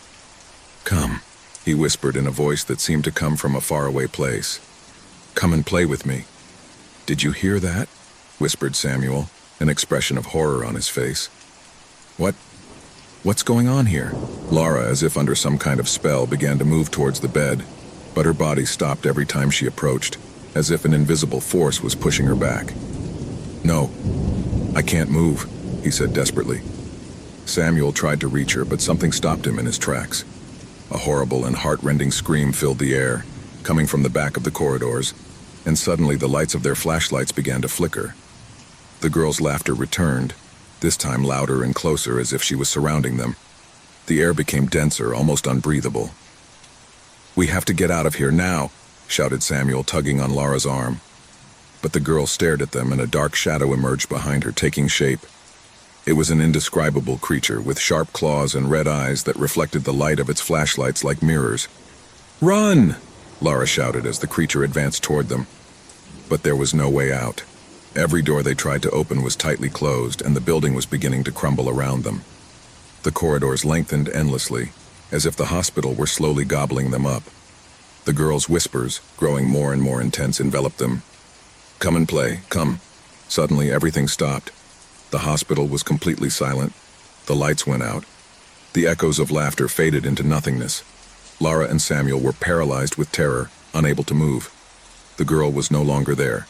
The creature had also disappeared. Only darkness remained. The next day, the villagers found the young men's cameras, but not them. Only the echoes of their voices remained, and in the recordings the girl's laughter resounded, closer and closer. No one else dared to enter the hospital after that night. The rumors grew. They said that the girl's spirit was still trapped in the hospital, waiting for others to dare to challenge her. And so, the abandoned hospital continued its eternal vigil, a place of shadows, terrors, and dark secrets. It all started one afternoon like any other. Joseph was at home, alone as always. He was a man of quiet life, nothing out of the ordinary. His daily routine consisted of working in his office, eating a light dinner, and sleeping early. He had left behind a relationship that had marked him, and now he lived in this house with an air of loneliness that comforted him. The walls of her home, though gray and somewhat worn, had something cozy about them. There was something about them that gave him peace, though he had never stopped to wonder what it was exactly. One day, as he was getting ready to leave for work, he looked at himself in the hallway mirror. He was adjusting his tie when, for a fleeting moment, something in his reflection made him stop. It wasn't something I could identify at first, just a flash, a shadow that seemed to move behind him, but when he turned his head, he saw nothing. He was alone. He didn't think much about it, attributing it to tiredness or lack of sleep. However, that night, while in the living room, he read an article on his mobile phone about strange phenomena in houses. The idea of the paranormal began to haunt his mind. The next time he passed by the hallway mirror, he saw the shadow again. This time it was more apparent, as if the figure of something was behind him, watching, stalking. But he did not move. Joseph took a deep breath, turned around, and found nothing but the normal reflection of his own face. From that day on, the shadow began to appear in every mirror in the house. On the bathroom mirror, on the small mirror on the dining table, on the mirror at the entrance of the house. It was always the same shadow, always following the same pattern, moving slowly, as if it had a life of its own. Each time Joseph looked at himself, the figure seemed to draw closer to him, as if it intended to reach him. At first, Joseph thought he was losing his mind. It was not possible. How could a shadow have a will of its own? And how could he move through each mirror in the house? But as the days went by, the shadow's behavior became stranger. In the bathroom mirror, he could see how the shadow seemed to lengthen, stretch towards him, as if he wanted to touch him. In the reflection of the hallway, the shadow was beginning to change shape. It was no longer just a dark outline. I could see how the shadow formed a human figure, but it was blurry, undefined. Jose began to feel observed. It didn't matter where I was inside the house. He could no longer escape his own gaze in the mirror, the shadow that stalked him from the reflections. Every time I walked into a room and saw the mirror, I could feel the shadow getting closer and closer. He was no longer sure if he was only seeing what his mind was suggesting to him, or if somehow that shadow was actually following him. One night, after having been at home all day, the shadow became more apparent than ever. As Joseph walked down the hall, he felt a presence behind him. It wasn't like other times, when she had felt that something strange was happening to her when she looked in the mirrors. This time, the feeling was more real. The shadow in the hallway mirror seemed to move on its own, swirling around him as if to catch him. Joseph backed away quickly, his heart pounding. He looked around, but there was nothing in the house that could explain it. He ran to the dining room looking for something that could make sense of it all. Fear began to take hold of him. He couldn't comprehend what was happening, but he couldn't ignore it anymore. That night, he couldn't sleep. He decided to stay in the dining room without taking his eyes off the mirror. The shadow appeared again, sharper, more defined, drawing closer and closer to him. He was a human figure like a specter, but with something dark about his being. The shadow seemed to be breathing, waiting for the right moment to move forward. Jose could feel the air getting heavier around him. Fear invaded him completely. He decided that he had to do something, that he could not continue to live with that presence, with that figure that stalked him from the mirrors. But when he looked back into the hallway mirror, the shadow was closer than it had been before. This time, not only was he approaching, but he seemed to be moving towards him in a violent manner. Joseph felt his chest tighten, that something strange was happening. It was as if the shadow wanted to trap him, to possess him. Terrified, he tried to run out to the door, but before he could open it, the shadow materialized. He was no longer a mere figure reflected in mirrors. He had crossed over into the real world.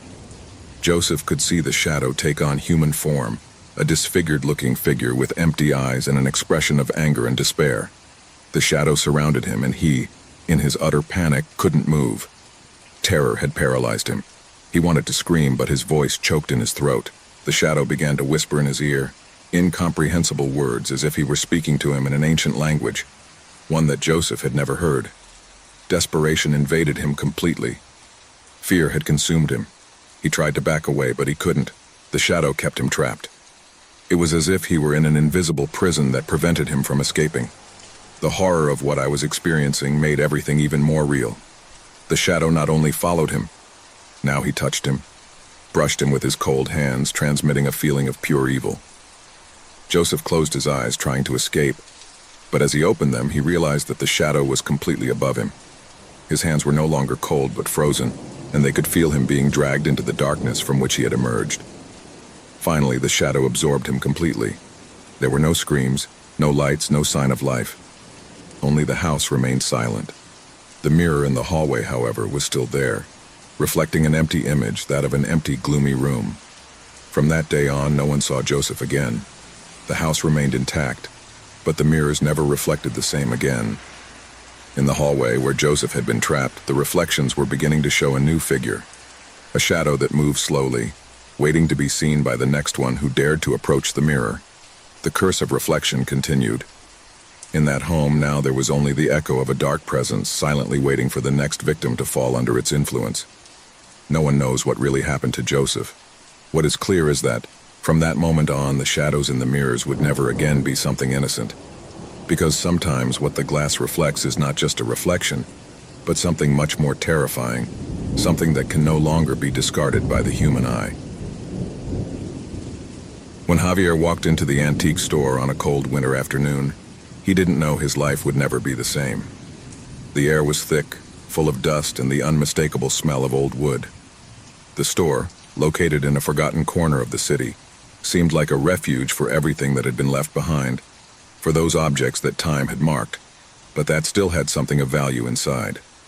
Every corner was crammed with strange artifacts, broken clocks, opaque mirrors, unusually shaped furniture, and portraits of expressionless faces that seemed to observe the visitor with an eerie calm. Javier had been attracted to the store by a strange sensation, something inexplicable that had pushed him to enter. The owner, an elderly man, sat behind a counter full of more items for sale, his eyes hidden behind thick glasses. He didn't pay much attention to it at first, as his gaze was fixed on an object he couldn't stop staring at. A portrait. The painting was hung on one of the back walls. an ancient portrait of a man with a serious face, but with a penetrating gaze that seemed to follow him even from a distance. The man painted in the picture wore a white linen shirt and a dark hat, and his countenance, though calm, conveyed a sense of uneasiness that could not be ignored. The eyes, dark and deep, stood out with a peculiar intensity. Javier felt a chill run down his spine as he watched them. The shop owner looked at him over his glasses and, in a raspy voice, told him that the painting had belonged to a man with a dark history, a history that the townspeople preferred to forget. He said that no one in his right mind should buy it, but Javier, although bewildered by the old man's words, felt that something inside him was impelling him to take it. Maybe it was the feeling of being able to own something so unique, something with so much history. The old man, seeing that Javier was not going to change his mind, gave him the price, and finally the man took it. When he returned home, Javier hung the portrait on the wall of his living room, right in front of the sofa where he used to spend his nights watching television. At first everything seemed normal, although I couldn't help but feel a strange discomfort every time I looked at the painting. The eyes of the man in the portrait looked like move, but it couldn't be. I was sure I was imagining things. However, that feeling of discomfort grew with each passing day. One night, after a long day at work, Javier sat on his sofa, tired, and saw the portrait once more. This time the feeling was different. The eyes of the man in the painting not only followed him, but stalked him. No matter where he moved in the room, those eyes stared at him. A chill ran through his body as a cold sweat pooled on his forehead. He blinked several times, trying to get the idea out of his head. It couldn't be real. How could it? It was just a painting. But as the night wore on, the presence of those eyes made him feel more and more trapped.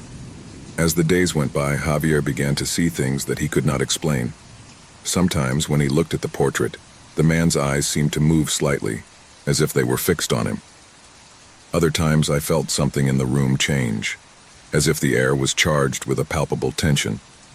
The shadows seemed to be longer than usual, and the noises in the house were intensifying. Creaking walls, barely audible whispers. He woke up in the middle of the night with the feeling that someone was watching him, and when he opened his eyes, all he saw was darkness. But he couldn't shake the feeling that those eyes were stalking him even in his dreams. The situation worsened when, one night, Javier decided to move the portrait to another wall, in an attempt to free himself from the growing sense of anxiety. However, in doing this, something strange happened. As he lifted the painting, a feeling of extreme cold came over him and a dark shadow seemed to cover the place. The eyes of the man in the portrait were staring at him, more intense than ever. At that moment, something changed in the atmosphere of the house. Javier felt an indescribable panic, as if the air itself was pressing on him, as if something invisible was imprisoning him. He couldn't take it anymore and left the portrait on the floor, determined to get rid of it the next day. But that night was the worst of all. Javier woke up with a stabbing pain in his chest, as if someone was pressing his heart. He sat up in bed, looking around, and it was then that he saw something he would never forget. The man in the portrait was standing on the threshold of his room door. His figure was dull, blurred, but his eyes were still the same, those eyes that had haunted him since day one. It was not a dream. It couldn't be. Javier tried to scream, but his voice did not come out. Terror paralyzed him. The man in the portrait began to walk towards him, and with each step, the ground creaked under his weight. Javier tried to move, to get up, but his body did not respond. He was trapped, completely at the mercy of that evil presence that was advancing towards him. The man's eyes shone with a terrifying intensity, as if they had taken on a life of their own, as if they were devouring his soul. At that moment, Javier understood that the portrait was not just a painting. It was a prison, and he was the victim. Suddenly, an invisible force lifted him from the ground and dragged him towards the portrait. He tried to fight, but his strength was fading. The man in the painting watched him unhurriedly while Javier fell to his knees in front of him. At that moment, the air became heavy, almost unbearable, and everything around him began to crumble. The ground beneath his feet disintegrated and the walls faded into darkness. Javier was being absorbed by the painting. In a last-ditch attempt to escape, he managed to turn and see the portrait before being completely consumed. The man in the portrait was looking at him with a satisfied expression, as if he had served his purpose. At that moment, Javier understood that he had been chosen. The portrait had not only stalked him, but had claimed him. The house fell silent. The portrait continued to hang on the wall as if nothing had changed. Nobody knew what had happened to Javier. No one knew that, in that painting, there was now a new look, a new pair of eyes that would follow anyone who dared to observe it, catching the next victim just as it had done with him. The cursed portrait was still waiting in silence, ready to claim whatever was necessary to satisfy his eternal hunger. Night hung over the house with an eerie stillness, silence only interrupted by the occasional sound of a branch hitting the window. Laura was in her living room, embraced by the gloom that filtered through the curtains. The dim light of the table lamp dimly illuminated the book in his hands. In those moments of loneliness, I always found solace in the pages of a good novel, an escape from the daily grind. Tonight, however, something seemed different, something in the air that he couldn't clearly identify. The wall clock struck 9 and Laura heard a noise that broke the tranquility. A soft knock, as if someone were knocking on the door. He got up from the couch and walked toward the entrance, a slight feeling of discomfort running down his back. I never expected visitors at that time. He looked out the window before opening the door, but saw no one. A shiver ran through his body, though he tried to ignore it. After all, it could be children playing or someone in the wrong house. He opened the door and there he was, a man standing in his doorway. He had a serious appearance, with a dark jacket and a hat that partially covered his face. Laura stared at him, bewildered.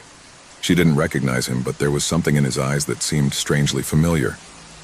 "Good evening," the man said in a deep but calm voice. "Laura, right?" Laura frowned, overwhelmed by a growing sense of unease. "Yes, but I don't know you. How do you know my name?" The man smiled slightly, but his smile didn't reach his eyes. "I told you, Laura. We know each other, even if you don't remember it." Laura blinked, confused. What was he talking about? She had never seen that man in her life. How could I meet her? The air in the room seemed to have become dense, as if the atmosphere itself was being charged with something indescribable. "I'm sorry, but I can't help you," Laura said, trying to remain calm as she took a step back. "I don't know you." The man stood there, motionless, watching her with an uncomfortable intensity. Without saying a word, his eyes flashed for a moment with a strange light. Laura, feeling the weight of the situation, tried to close the door. But before he could, the man stepped forward, preventing him from doing so. "You don't need to be nervous," she said with an eerie calm. "I just want to talk. It's important." Laura's heart began to pound. She didn't understand what was happening, but something inside her was telling her to be alert. The feeling of being watched intensified, and the house, which had once been her refuge, suddenly seemed like a strange alien place. "What do you want?" he asked in a thin voice, trying to stay in control. The man stared at her before answering. "Come with me. There are things you need to remember." A shiver ran down Laura's spine. What things should I remember? The feeling of fear invaded her completely, but at the same time she couldn't help but feel intrigued. Something about the way the man spoke made her feel like she couldn't just refuse him. "I'm going to call the police if you don't leave," he finally said, unable to hide the anxiety in his voice. But the man didn't seem to flinch at the threat. "You can do it if you prefer," he replied with unsettling calmness, "but it won't change anything." Laura felt a growing pressure in her chest. The need to understand what was happening prompted her to take a step back, reluctantly allowing her into her home. The man walked into the room with terrifying naturalness, as if he had been there thousands of times before. "I shouldn't have," Laura muttered to herself, though she knew it was too late. The door closed with a dull sound, and the house was filled with an ominous calm, as if time itself had stopped. The air seemed denser, and the darkness thicker. She sat down on the couch, unable to take her eyes off the man. He sat down in front of her, his arms folded, staring at her. "What I want you to remember is that," he finally said. "Remember what you forgot." Laura frowned, completely bewildered. "I don't understand what you're talking about. I don't know you. Who are you?" The man stared at her, and for an instant, Laura saw something in his eyes that made her blood run cold. It was as if there was a connection between them, something deep and ancient that I couldn't comprehend. The feeling of dread grew inside him. "I am someone from your past," he replied, his voice deeper. "Someone who knows you better than you think, and something you forgot comes looking for you." Laura didn't understand what was happening, but the man's words echoed in her mind. Something in his tone, in his gaze, caused a feeling of deep terror to take hold of her. A primitive fear, as if something that had been hidden for a long time was about to be revealed. "Leave me alone," he said, rising quickly from the couch. But when she turned to the door, a piercing cry stopped her. "You can't run away from who you are." The scream echoed throughout the house, and at that moment Laura felt as if the walls themselves were closing in on her. He looked at the man in horror, feeling the air grow even denser, as if his own breath was getting heavier and heavier. "What do you want from me?" he murmured, his voice trembling, unable to comprehend what was happening. The man slowly got up, approaching her unhurriedly, as if he knew there was no escape. "What I want you to remember is that you remember everything you have forgotten." Laura backed away, but the shadows of the house seemed to envelop her, barring any attempt to flee. His heart was pounding, and a cold sweat ran down his forehead. The man looked at her with that same frightful calmness, and at that moment, she understood something that made her blood run cold. She was no longer alone. Sarah had been looking for something different, something out of the ordinary. As an adventurous young woman with a brave heart, she had traveled countless lonely paths, explored dark forests, and faced extreme situations, but always with the certainty that, in the end, everything had a logical explanation. But tonight would be different, very different. It was a cold, rainy night when he decided to get away from the city and venture out to an old hotel that had been in the news, mostly for stories of mysterious disappearances. But as always, Sarah didn't believe those rumors. He thought that people were carried away by superstition and baseless fears. The hotel, an old building with worn brick walls and moss-covered windows, looked like something out of a horror movie. The lights flickered faintly, and the air was permeated with a smell of mold and rotting wood. Sarah, however, was undeterred. He decided that it would be the perfect place to spend a quiet night, away from the rush and pollution of the city. Once she entered, the receptionist, an older man with deeply tired eyes, looked at her without saying a word, handing her a key with a brass plate bearing the number 12. There was no warm welcome or smile. Something in the atmosphere was already beginning to feel strange, but Sarah didn't think about it. She just thanked her and headed towards her room. The door creaked as it opened, and the light inside flickered a few times before stabilizing. At first glance, the room looked normal, although the furniture was covered in dust, as if no one had been there in years. The mattress was too firm, but Sarah wasn't going to let that ruin her night. He left his backpack on the table and sat on the bed, enjoying the silence that enveloped the place. A few hours passed, and the rain was pounding against the windows. The sound, initially relaxing, soon began to feel unsettling, as if the hotel was breathing slowly, like a living entity. It was at that moment that he heard it. A low, almost inaudible whisper came from the walls. Sarah frowned, trying to figure out what it was. Maybe the sound of the wind or some crack that made noise. But as the whisper persisted, it began to take on a more definite form, something that clearly could not be explained by the wind. "Sarah, Sarah." It was the only thing the voice repeated softly and constantly. Fear began to take hold of her. It was not a coincidence. Someone or something was trying to communicate with her, but who or what? With his heart pounding in his chest, he got out of bed and walked over to the wall where the whispers were coming from. The skin on his back stood on end, and his hands trembled slightly as he touched the cold, wet wall. Suddenly, the whisper stopped, absolute silence. But before she could take a step back, a new feeling enveloped her. A shudder in the air, as if the room itself had changed, as if an invisible weight were pressing down on his chest. The temperature dropped suddenly, and Sarah could see his breath condensing in the air. Instinctively, he took his mobile phone out of his backpack. The phone, her only connection to the outside world, was the only way she felt safe. When he turned it on, he saw that he had several missed calls and unread messages, all coming from his sister. But what really caught his attention was a strange notification. A recording had been added to her video gallery, a file she hadn't recorded. Intrigued, Sarah began to play the video. The screen lit up with the image of the room where he was, but something was there. Not good. The camera was shaking and the light was flickering more intensely. In the video, a dark figure moved on the edge of the room, barely visible, like a shadow that seemed to dissolve into the darkness. "Sarah, you have no way out." He muttered the voice in the video, a voice that wasn't his own. A deep, guttural whisper that made her instinctively retreat. The figure began to slowly approach, and the moment the shadow touched the camera, the video abruptly cut off. Fear took over Sarah. and a sense of panic invaded her body. She was not alone. Something or someone was watching her, but I didn't know what to do or who to turn to. He ran to the door trying to get out of the room, but the lock wouldn't respond. He tried once more and again with increasing desperation. The whispers began again, louder, closer. Sarah, Sarah, ... Breathing rapidly, Sarah turned to the window and saw in the distance the figure of a man standing on the threshold of the hotel door, staring at her. A man with a cold, empty expression on his face. In his hand, he was holding a shiny object, something that shone with a strange and unnatural light. It was at that precise moment that the light of the lamp flickered violently and went out completely. Darkness surrounded her completely, and the whisper became a deafening scream, an indescribable sound that seemed to pierce her mind. In desperation, Sarah tried to scream, but her voice faded into thin air. The darkness sucked her in and her body collapsed to the ground.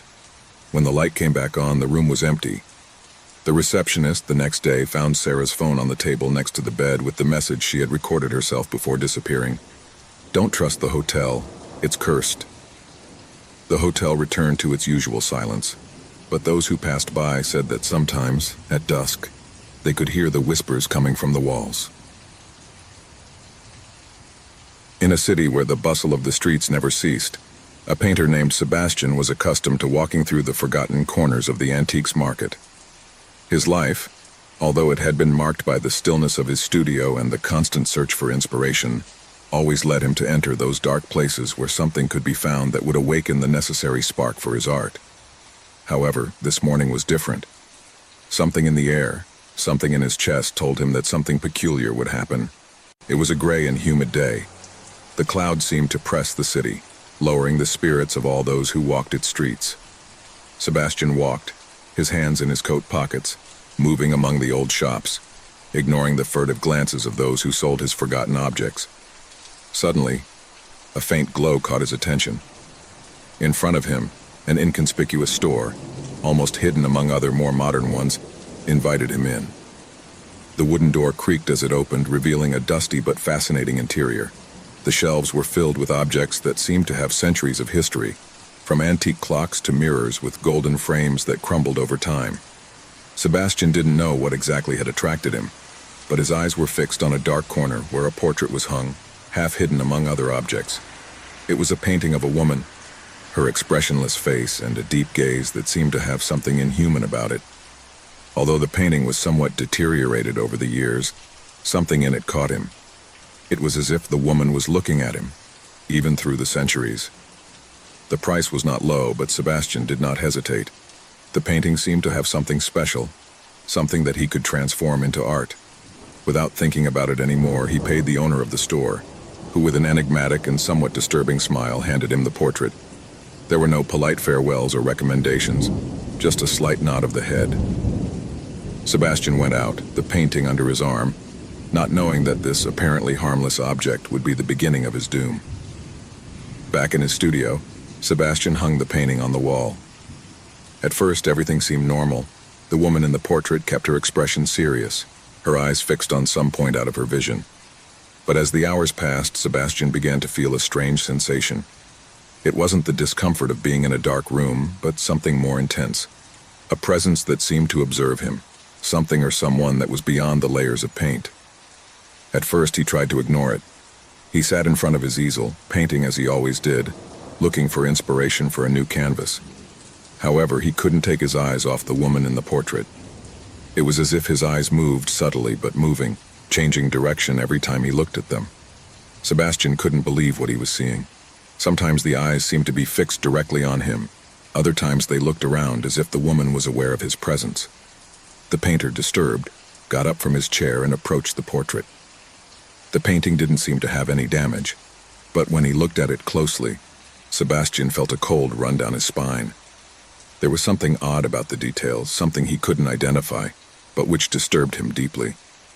Maybe it was his own mind playing tricks with him, he thought. Or perhaps something in the painting had altered his perception. The days passed, but the feeling of unease increased. Sebastian began to lose sleep. His nights were interrupted by the constant feeling that the woman in the portrait was watching him, even when he was out of his studio. The figure in the painting seemed more and more real, closer, as if at some point he was going to leave the canvas and walk through his studio. During the nights, he heard soft whispers, as if the painting was calling him. He often woke up in cold sweats, looking up at the portrait that now seemed to breathe next to him. The painter tried to change rooms, but no matter where he went, the feeling was still there, persistent, enveloping. He couldn't stop thinking about the woman in the portrait, her fixed, piercing gaze that seemed to follow him at every turn. One day, exhausted by lack of rest and mental pressure, he decided to face his fear. He approached the painting and, with a mixture of fear and determination, touched it. What happened next was something I couldn't have anticipated. Upon contact with his hand, the paint seemed to vibrate. Sebastian, confused and afraid, quickly backed away. But the eyes of the woman in the portrait followed his movements, and somehow a macabre smile was drawn on his face. It wasn't a normal smile, but a distorted expression, one that didn't belong in this world. Terrified, the painter tried to remove the paint from the wall. Yet the image clung to it, as if it were glued to the wall by something invisible, something beyond the painting itself. Every time he pulled on her, the woman in the portrait seemed to come alive. The room was filled with an icy wind surrounding him, a low, guttural whisper that seemed to come from the painting itself. Sebastian felt his strength fade as he struggled against an invisible presence, something he couldn't see but felt close. His breathing was getting faster, his heart was pounding, and fear was completely overpowering him. He couldn't escape. He couldn't move from the room. It was then that she heard his name, whispered in his ears like a distant echo. Sebastian. It was the woman's voice. The voice came from the painting, echoing in his mind and filling his body with a terror he had never experienced. He tried to scream, but his voice choked in his throat, unable to make a sound. Fear paralyzed him completely. And in that instant, the woman's eyes moved for the last time, approaching him. In the last look, he saw something far beyond the physical, something deeper and darker. The woman in the portrait was not simply an image, but a being trapped in an eternal cycle, condemned to observe and be observed. Sebastian didn't understand it at the time, but he knew. The last portrait was not just a painting, but a door, a link to something that did not belong to this world. The painting, which until that moment had remained static, came to life. The figure of the woman began to overflow from the canvas, deforming and transforming into something indescribable, something grotesque. The form that stood before Sebastian was not human, but a monstrosity, a shadow of its former self. The eyes, which had once been only an illusion, were now fixed on him, filled with hatred and despair. Panic took hold of Sebastian, who tried to flee, but his legs did not respond. I couldn't move them. Suddenly, the woman's figure, now completely out of the portrait, pounced on him. Sebastian screamed, but his voice was drowned out by the darkness that enveloped him. In the final instant before being devoured by the shadow, he understood that the painting had not been just a portrait, but a portal to eternal suffering. A suffering shared with all those who had witnessed its existence. And so, in the very darkness he had feared, Sebastian disappeared. The painting, now empty of its presence, returned to its original state. No one saw the painting again, not even Sebastian. The antique shop closed shortly after, and the painting disappeared as if it had never existed. Only an unfathomable void remained, a distant echo of a cry that was never heard. But in some forgotten corner of the world, that painting still waits, silently watching whoever dares to look at it, waiting for someone else to become its latest victim. A man wakes up in a dark place, his breathing fluttering as his eyes struggle to adjust to the darkness. The space around it is impenetrable. There are no windows, no doors, and no indication that there might be a way out. The silence is absolute, but something in that silence is not right. There is a pressure in the air, as if the room were alive, watching it. He slowly gets up, his body tense, and begins to walk around the small room. Her footsteps resonate on the walls that seem to close around her, increasing the feeling of claustrophobia. Touch the walls with your hands, looking for any cracks or irregularities that might suggest that it is not completely trapped. But there is nothing. The surface is smooth, cold, impenetrable. There's only him and the fourth. At first, your mind tries to rationalize the situation. Maybe you're dreaming, or maybe you've been in an accident and find yourself in an unfamiliar place. He crouches down, looking for something on the ground. He finds a speck of dust, but nothing else. Nothing to give you any clue about its location. Minutes turn into hours, or so it seems to him. although he has no way of knowing how much time has passed. Suddenly a whisper slips into his ear. It's soft, almost imperceptible, but you hear it clearly. His body tenses instantly, but when he looks around he sees nothing. Just the smooth, cold walls. The whisper rings again, this time clearer. The voice seems to come from everywhere, an ethereal presence crawling through the air. The only thing left for you to do is get lost. Time is your enemy. The way out is in your mind. The man steps back, shakes his head as if that could scare away the voices. But the whispers don't stop. They intertwine in a tangle of unintelligible words, voices that surround and envelop him. At first it feels like a distant murmur, but soon takes shape, as if the whispers are her own thoughts, speaking within her. Don't think. Look no further. The way out does not exist. Panic begins to take over. His heart pounds, sweat running down his forehead as he paces back and forth, pounding his fists on the walls. No one answers. No one hears it. There is only him and this endless space that slowly devours him. The man falls to his knees, exhausted, his mind struggling to make sense of it all. But something stops him. Something inside him tells him that if he keeps looking for a way out, he will lose his mind. The voice, which seemed distant at first, is now completely within him, constantly whispering, pushing and pressing his thoughts. You will lose who you are if you keep looking. He grabs his head with his hands, squeezing it tightly, but the voices continue, and now he feels a pressure in his chest, as if the walls themselves are crushing him. He doesn't know if it's his mind, or if the room is really changing, but the atmosphere becomes denser, more oppressive. The air feels thick, charged with a dark energy that consumes it. His breathing is short, each exhalation an effort. You're losing control, the voice whispers, now closer, deeper, as if inside his mind. There is no salvation, there is no escape. Madness is the only door. He screams, a desperate cry that seems to dissipate into the dead air of the room. At first, he thinks he is losing his mind. He imagines that he is in some kind of coma, trapped in his own body. But the sense of danger is too real to be a dream. The feeling of being watched, the pressure on his chest, the oppression that suffocates him. Everything is real. There is no doubt. He staggers, falling back to the ground, his eyes welling with tears as he observes the space in which he is trapped. As panic consumes him, the voices grow. They are no longer just whispers. It's screams, squeals, distorted laughter that torment him from every corner of his mind. The way out is in your madness. Let her in. He closes his eyes, trying to resist. He wants to think of something, anything that will get him out of this place, but he can't. The voices do not let him, and the more you fight, the stronger you become. You're falling apart. You are your own worst enemy. Leaves. Give in. It's impossible. The walls feel like they're coming closer, like they're being compressed against your body, but when you open your eyes, you see the same thing. The fourth remains the same, no doors, no windows. Only him, only space. But now despair has completely taken hold of him. The walls aren't getting closer. There's nothing physical to crush it. It is his mind, which twists, which is distorted under the pressure of whispers, of voices, of anguish.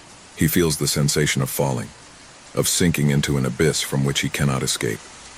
He knows that if he keeps listening to the voices, he will lose everything he has been, that he will become someone completely different, someone who is no longer him. But he can't stop listening. He cannot help but fear what is to come. The feeling of being trapped intensifies when you start to see things. The walls move, bend, twist as if they were alive. The once smooth surface now seems to pulsate, as if breathing with it. The voice tells him that it doesn't matter anymore. That reason is a prison from which he can no longer escape. Welcome to your end. You feel overwhelming pressure, as if you are being crushed by your own fear. But when he lifts his head, he's not alone. A shadow moves in the corner of the room, at first imperceptible but increasingly defined. The figure of a person, tall, with empty eyes that observe him from the darkness. You're lost, the shadow says in a low whisper, and the darkness around it seems to swallow the light of the room. There's no going back. He takes a step back, but his body is weak, his mind collapsing under the weight of despair. The voices now scream. The whispers have become a rumble, a deafening roar that fills his head, filling every corner of his being with excruciating anguish. The shadow steps closer, her empty eyes fixed on his. Excuse me, whispers the shadow. "The exit was inside you all along, but now it's too late." The man falls to the ground, his body tense, his mind broken. Fear consumes him completely. The darkness envelops him, and the voices, the presence, the shadow drag him into the void. There is no escape. There is no salvation anymore. In this room without doors, the only way out is madness, and he has reached it. Finally, silence returns. But now, that silence is more terrifying than any scream, because in this room he no longer exists. Time stopped. The mind broke. Madness was the last door, and he crossed it. In a village far from civilization, surrounded by dense mountains and deep valleys, there was a place where the light seemed to behave strangely. Shadows, those that normally project naturally when light touches an object, were absent. No one in the village had a shade, neither in the morning nor in the afternoon.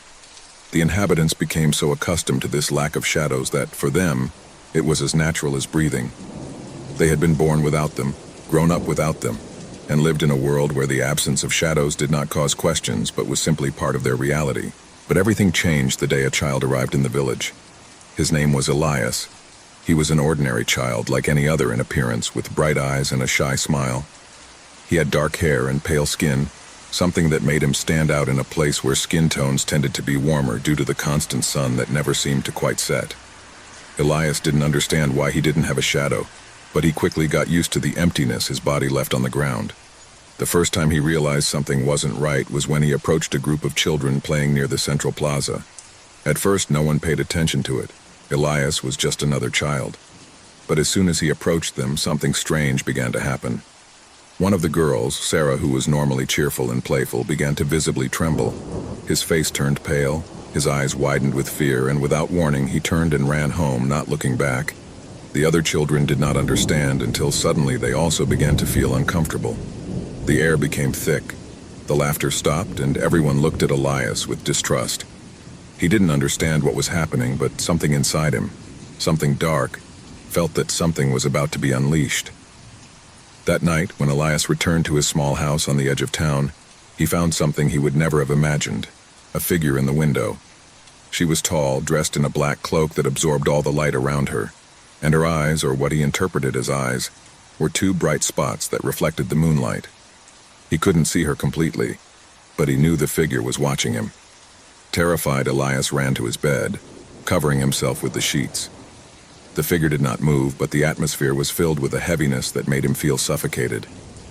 The next day, when Elias went out into town, he noticed that the looks of the others were different. No one spoke to him nor looked him in the eye. Every time he approached a person, there was a whisper behind him, as if the wind brought with it muffled voices, as if the shadows were beginning to form a presence of their own. Elias did not understand what was happening, but he felt it deep down. Something was following him. Something was waiting for him to make a mistake. One afternoon, while walking in the nearby forest, Elias saw something that left him paralyzed with fear. Among the trees there was a shadow. Not that of an object or a person, but a shadow that floated on its own, dark and distorted, as if it had been torn from a body and left behind. The shadow began to move towards him, moving quickly, as if it had a life of its own. Elias tried to run, but couldn't. He was caught up in his own terror.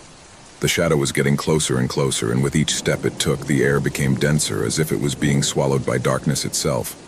In the village, things were also getting stranger and stranger. The inhabitants began to disappear. First it was just a few people, then it was more. No one knew where they were going, but at first they didn't worry too much. Later, disappearances became more frequent. The bravest tried to look for answers, but they all returned with empty eyes, as if they had been touched by something dark and incomprehensible. No one could see the shadows, but everyone felt something stalking them. Elias, for his part, was trying to understand what was going on, but his efforts only led him deeper into an abyss of despair. One night, while walking alone through the deserted streets, Elias saw something that made him stop in his tracks. In front of him, in the darkest corner of the square, was a circle of hooded figures. At first he thought they were people from the village, but as he got closer, he saw that they were not human. Their faces were covered by hoods that seemed to absorb light, and their bodies, although they had no defined shape, seemed to give off a negative energy. Elias tried to back away, but something grabbed him, something invisible, but with overwhelming force. The figures began to murmur, and the air was filled with an incessant whisper as if the people themselves were speaking, but from a faraway place. Elias tried to scream, but his voice wouldn't come out. I could only hear the sound of his heavy breathing and the pounding of his heart in his chest. Then one of the figures raised a hand, pointing to Elias. At first he didn't understand what was happening, until he felt a pressure in his chest, as if the air had become thicker and was oppressing him. A stabbing pain ran through his body, and suddenly Elias saw something emerge from his shadow. It wasn't his shadow. It wasn't anything he could recognize. It was something dark, something I had never seen before. A living shadow that twisted and stretched as if it had a will of its own. Elias tried to run, but his legs didn't respond. The shadow enveloped him, absorbed him, and with each step he took, his body faded a little more, as if it were part of a nightmare from which he could not awaken. At that moment, Elias understood the truth. He wasn't just a shadowless child. He was the shadow. His existence, his being, was a manifestation of what should never have been in that world. The others had no shadows because there was no longer any light to project them. Elias was the door between this world and the next, the bridge that connected two realities. His shadow, the one he had been looking for, was the key to unleashing something much darker and older than anyone in that town could have imagined. The figures surrounded Elias, and one of them slowly approached. His voice, though soft, echoed in Elias's mind like an echo from the depths of his soul. "You have come to reclaim what never belonged to you," the figure said, and its icy breath ran down the boy's face. "Now you will be part of the darkness, and the people will be your prison." The boy, now completely shrouded in shadows, was no longer a human being. He had ceased to be Elias, the common child, to become the shadow itself. And as the people continued their shadowless existence, they all knew that an evil greater than anything they could imagine had been born in their midst. Terror had come, and with it, an eternal darkness. A normal weekend. That was what they thought when they began to organize the getaway. A group of friends decided to spend a few days away from the hustle and bustle of the city, looking for rest and moments of fun in an isolated house by a lake surrounded by forests. No one imagined that this place hid dark secrets that only the darkness of the night would be able to reveal. The house, old and made of wood, stood alone on a small island, connected to the mainland by a narrow bridge that creaked as it passed. In the distance, the water of the lake reflected the gray sky, enveloped by a thick mist that seemed never to rise.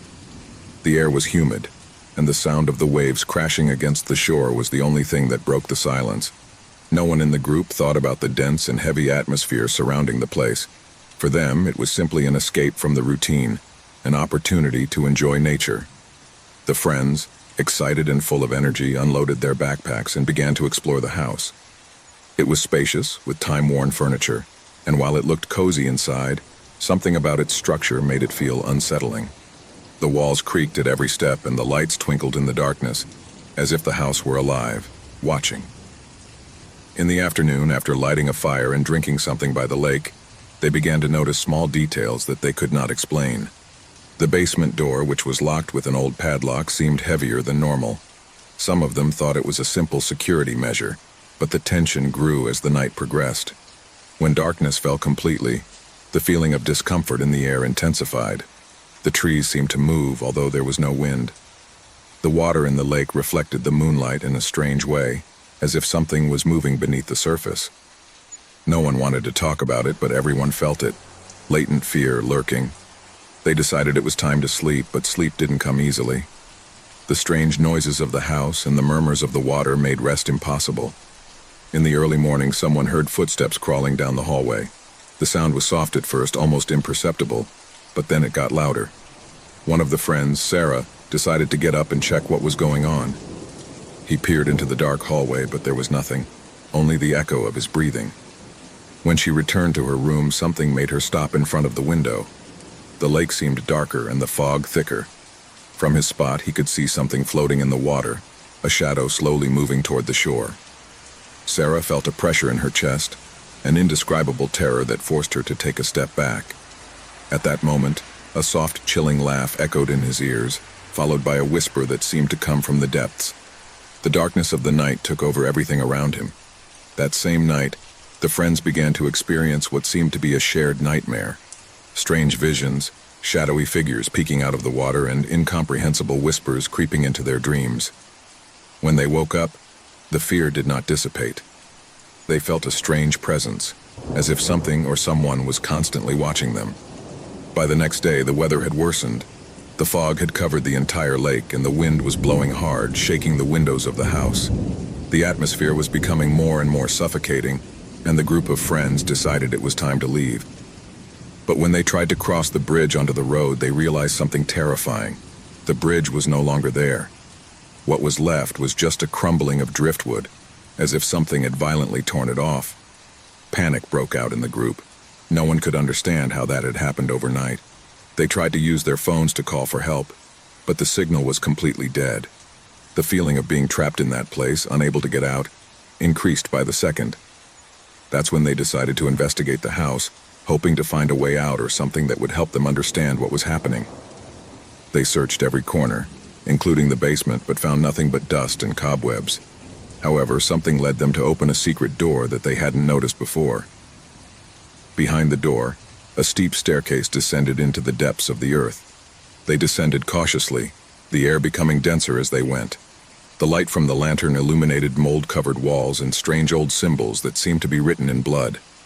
A foul smell began to fill the air, a mixture of dampness and putrefaction that made them feel even more uncomfortable. At the end of the hallway, they found a dark room with an ancient altar covered in melted candles. Around the altar, there were pieces of wood that seemed to belong to the destroyed bridge. Suddenly, the door slammed shut behind them, and a deep guttural roar echoed through the walls. Something was moving in the shadows, something that had been waiting, observing for centuries.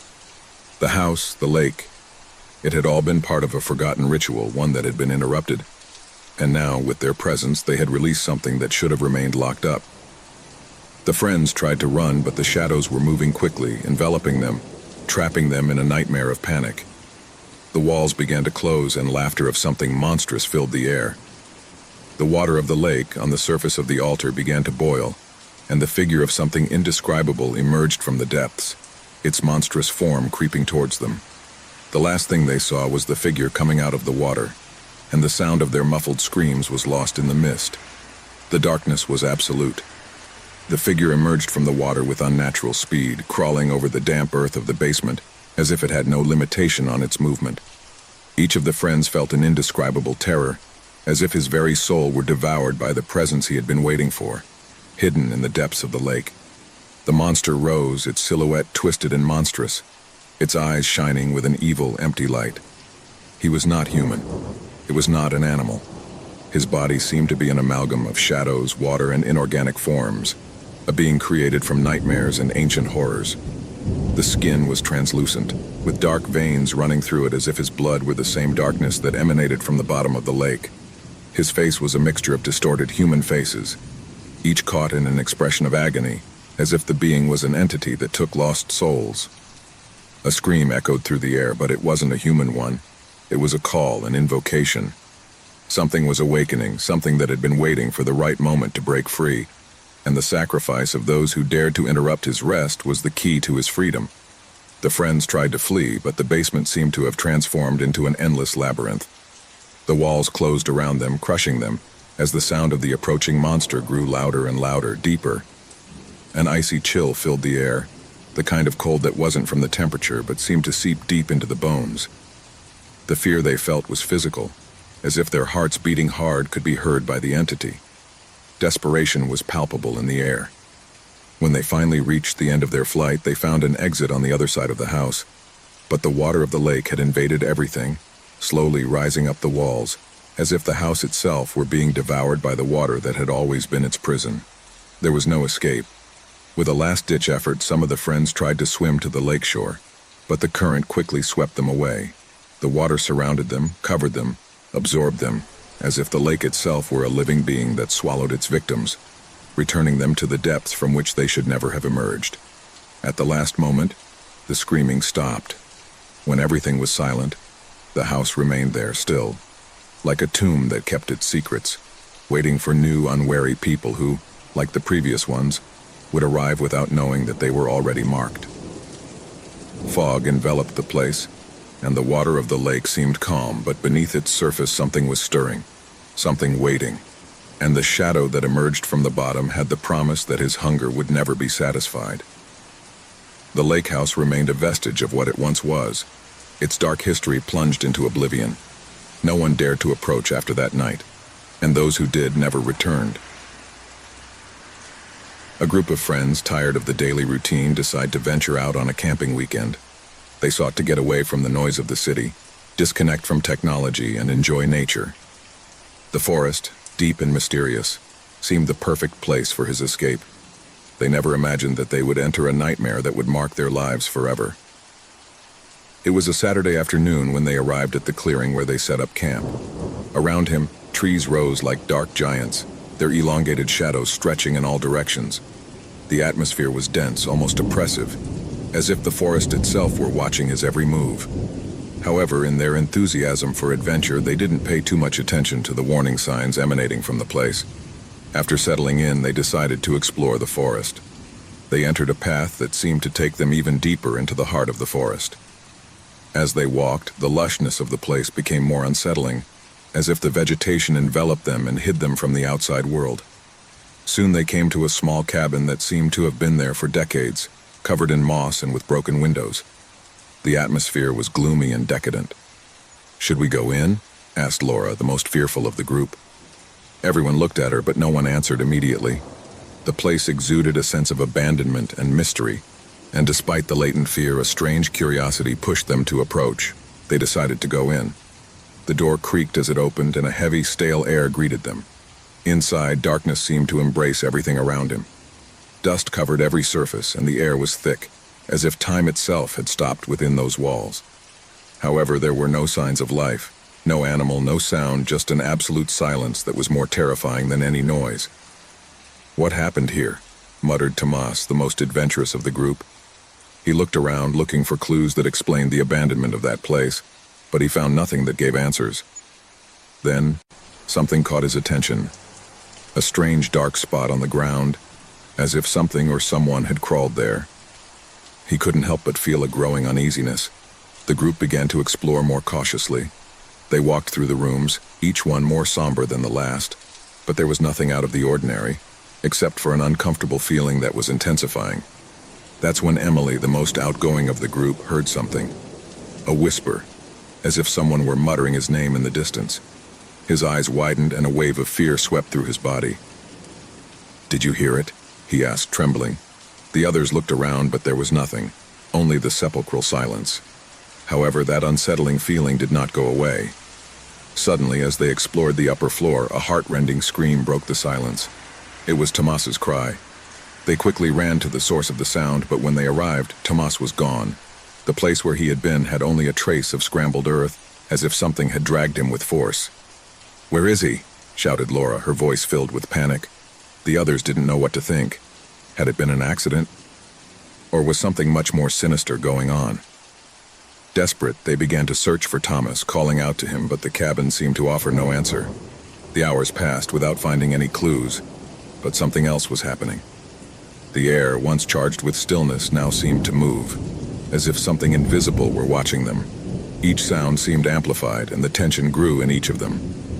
As the night wore on, a sense of paranoia gripped the group. Fear turned to terror. Every creak of the wood, every gust of wind seemed like a reminder that they were not alone. Something was lurking, something they didn't want to see. That's when Emily found something in the old fireplace, a crumpled, yellowed piece of paper. He unrolled it with trembling hands and read in a low voice, "In this place, no one stays forever. Shadows walk among us, and when the full moon comes, they will all disappear, one by one." Panic took hold of them. What did that mean? And why was the hut so empty? And why had Thomas disappeared?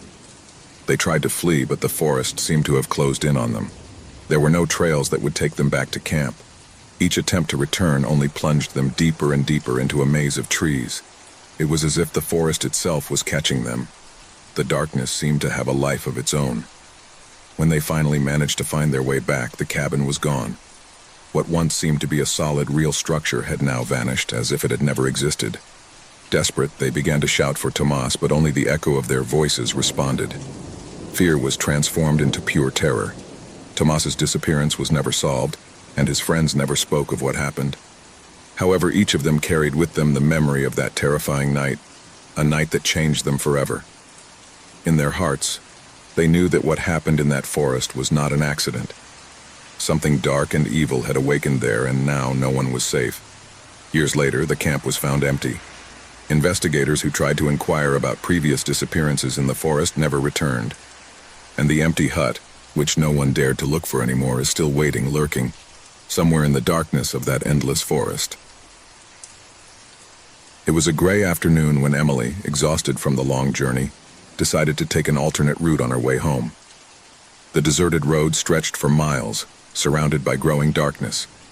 There were no signs of life or other vehicles, only the roar of the wind and the distant chirping of crickets. The engine of her car echoed in the stillness of the landscape, and she took the opportunity to relax. As she drove, she began to feel a strange sensation, as if she were being watched.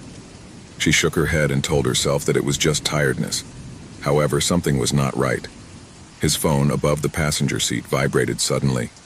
Emily frowned at the screen. He didn't recognize the number but decided to answer, hoping it was an important call. "Hello, who's talking?" she said in a tired voice, trying to sound calm. At first there was no response, just the sound of heavy breathing on the other end of the line. Emily raised an eyebrow, puzzled.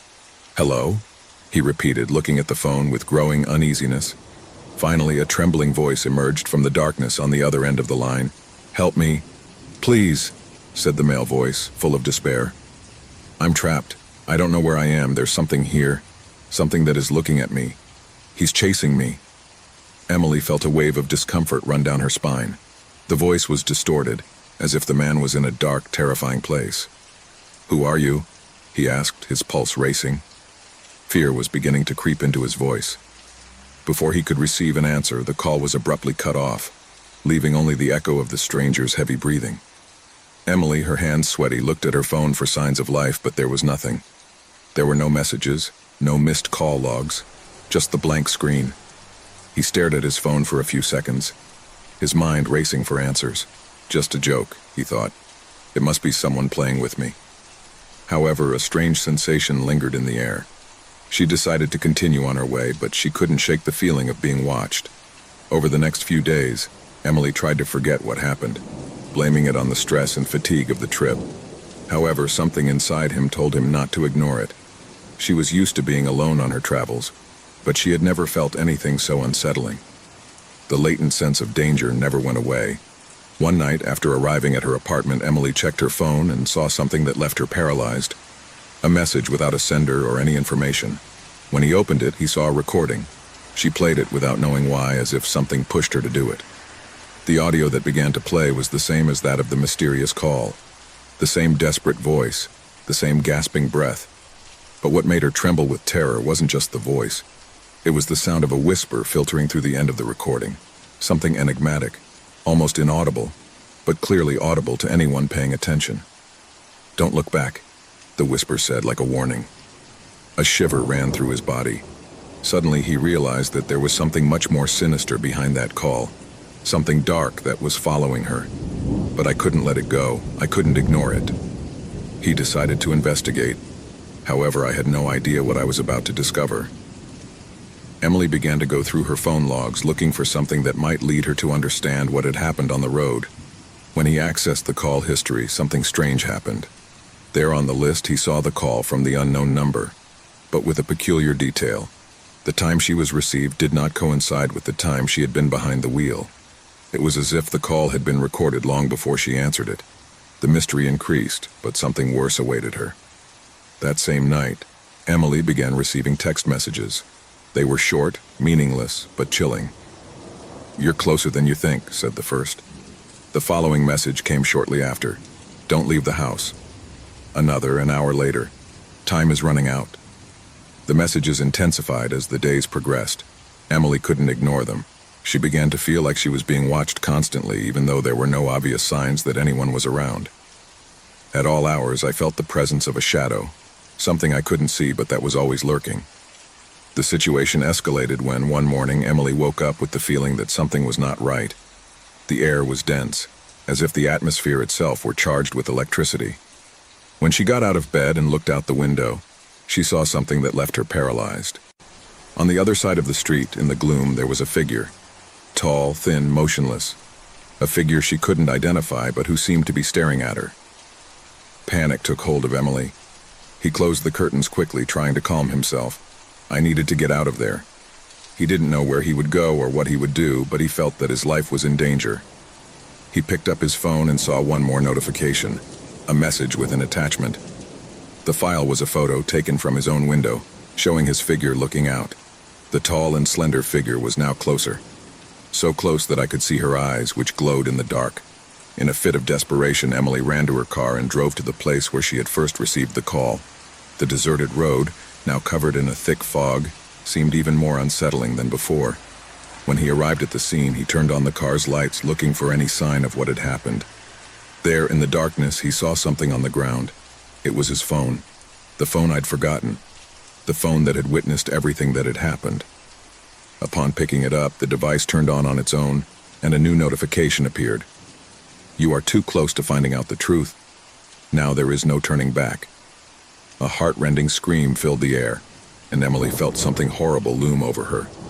The phone began to make a strange sound, as if something was happening on the other end of the line. However, there was no one there. Everything was silent, except for the sound of his own breathing, quickened by fear. Emily tried to run, but the ground began to shake under her feet. At that moment, a dark figure emerged from the fog. It was the same being in the photo, his face deformed and his gaze fixed on her. She had no human face, only empty eyes that stared at her with terrifying intensity. The figure moved forward, sliding on the ground, and Emily, paralyzed with terror, tried to scream. But his voice did not come out. Only the sound of fog and heavy breathing surrounded her. The phone fell to the floor, and with it all hope. The figure caught up with her, and Emily disappeared into the darkness, absorbed in the terror that had haunted her from the moment she answered that call. The investigation that followed was puzzling. The phone, which was found at the scene, contained more messages. Some sent before Emily's disappearance, others after. The recordings and photos she had received indicated that someone had been following her from the moment she accepted that call. No one knew who was behind the threat, but the case remained unsolved. The authorities never found a concrete clue, and the forgotten phone remained stored as a macabre memory of the inexplicable. Emily's disappearance became a legend, a horror story whispered in the dark, where the forgotten phone was the key, and the figure in the fog, the eternal nightmare that haunted those naive enough to answer an unknown call. It all started one afternoon like any other. Joseph was at home alone as always. He was a man of quiet life, nothing out of the ordinary. His daily routine consisted of working in his office, eating a light dinner, and sleeping early. He had left behind a relationship that had marked him, and now he lived in this house with an air of loneliness that comforted him. The walls of her home, though gray and somewhat worn, had something cozy about them. There was something about them that gave him peace, though he had never stopped to wonder what it was exactly. One day, as he was getting ready to leave for work, he looked at himself in the hallway mirror. He was adjusting his tie when, for a fleeting moment, something in his reflection made him stop. It wasn't something I could identify at first, just a flash, a shadow that seemed to move behind him, but when he turned his head, he saw nothing. He was alone. He didn't think much about it, attributing it to tiredness or lack of sleep. However, that night, while in the living room, he read an article on his mobile phone about strange phenomena in houses. The idea of the paranormal began to haunt his mind. The next time he passed by the hallway mirror, he saw the shadow again. This time it was more apparent, as if the figure of something was behind him, watching, stalking. But he did not move. Joseph took a deep breath, turned around, and found nothing but the normal reflection of his own face. From that day on, the shadow began to appear in every mirror in the house. On the bathroom mirror, on the small mirror on the dining table, on the mirror at the entrance of the house. It was always the same shadow, always following the same pattern, moving slowly, as if it had a life of its own. Each time Joseph looked at himself, the figure seemed to draw closer to him, as if it intended to reach him. At first, Joseph thought he was losing his mind. It was not possible. How could a shadow have a will of its own? And how could he move through each mirror in the house? But as the days went by, the shadow's behavior became stranger. In the bathroom mirror, he could see how the shadow seemed to lengthen, stretch towards him, as if he wanted to touch him. In the reflection of the hallway, the shadow was beginning to change shape. It was no longer just a dark outline. I could see how the shadow formed a human figure, but it was blurry, undefined. Jose began to feel observed. It didn't matter where I was inside the house. He could no longer escape his own gaze in the mirror, the shadow that stalked him from the reflections. Every time I walked into a room and saw the mirror, I could feel the shadow getting closer and closer. He was no longer sure if he was only seeing what his mind was suggesting to him, or if somehow that shadow was actually following him. One night, after having been at home all day, the shadow became more apparent than ever. As Joseph walked down the hall, he felt a presence behind him. It wasn't like other times, when she had felt that something strange was happening to her when she looked in the mirrors. This time, the feeling was more real. The shadow in the hallway mirror seemed to move on its own, swirling around him as if to catch him. Joseph backed away quickly, his heart pounding.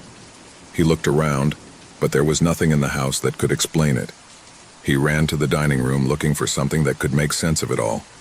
Fear began to take hold of him. He couldn't comprehend what was happening, but he couldn't ignore it anymore. That night, he couldn't sleep. He decided to stay in the dining room without taking his eyes off the mirror. The shadow appeared again, sharper, more defined, drawing closer and closer to him. He was a human figure like a specter, but with something dark about his being. The shadow seemed to be breathing, waiting for the right moment to move forward. Jose could feel the air getting heavier around him. Fear invaded him completely. He decided that he had to do something, that he could not continue to live with that presence, with that figure that stalked him from the mirrors. But when he looked back into the hallway mirror, the shadow was closer than it had been before. This time, not only was he approaching, but he seemed to be moving towards him in a violent manner. Joseph felt his chest tighten, that something strange was happening. It was as if the shadow wanted to trap him, to possess him. Terrified, he tried to run out to the door, but before he could open it, the shadow materialized. He was no longer a mere figure reflected in mirrors.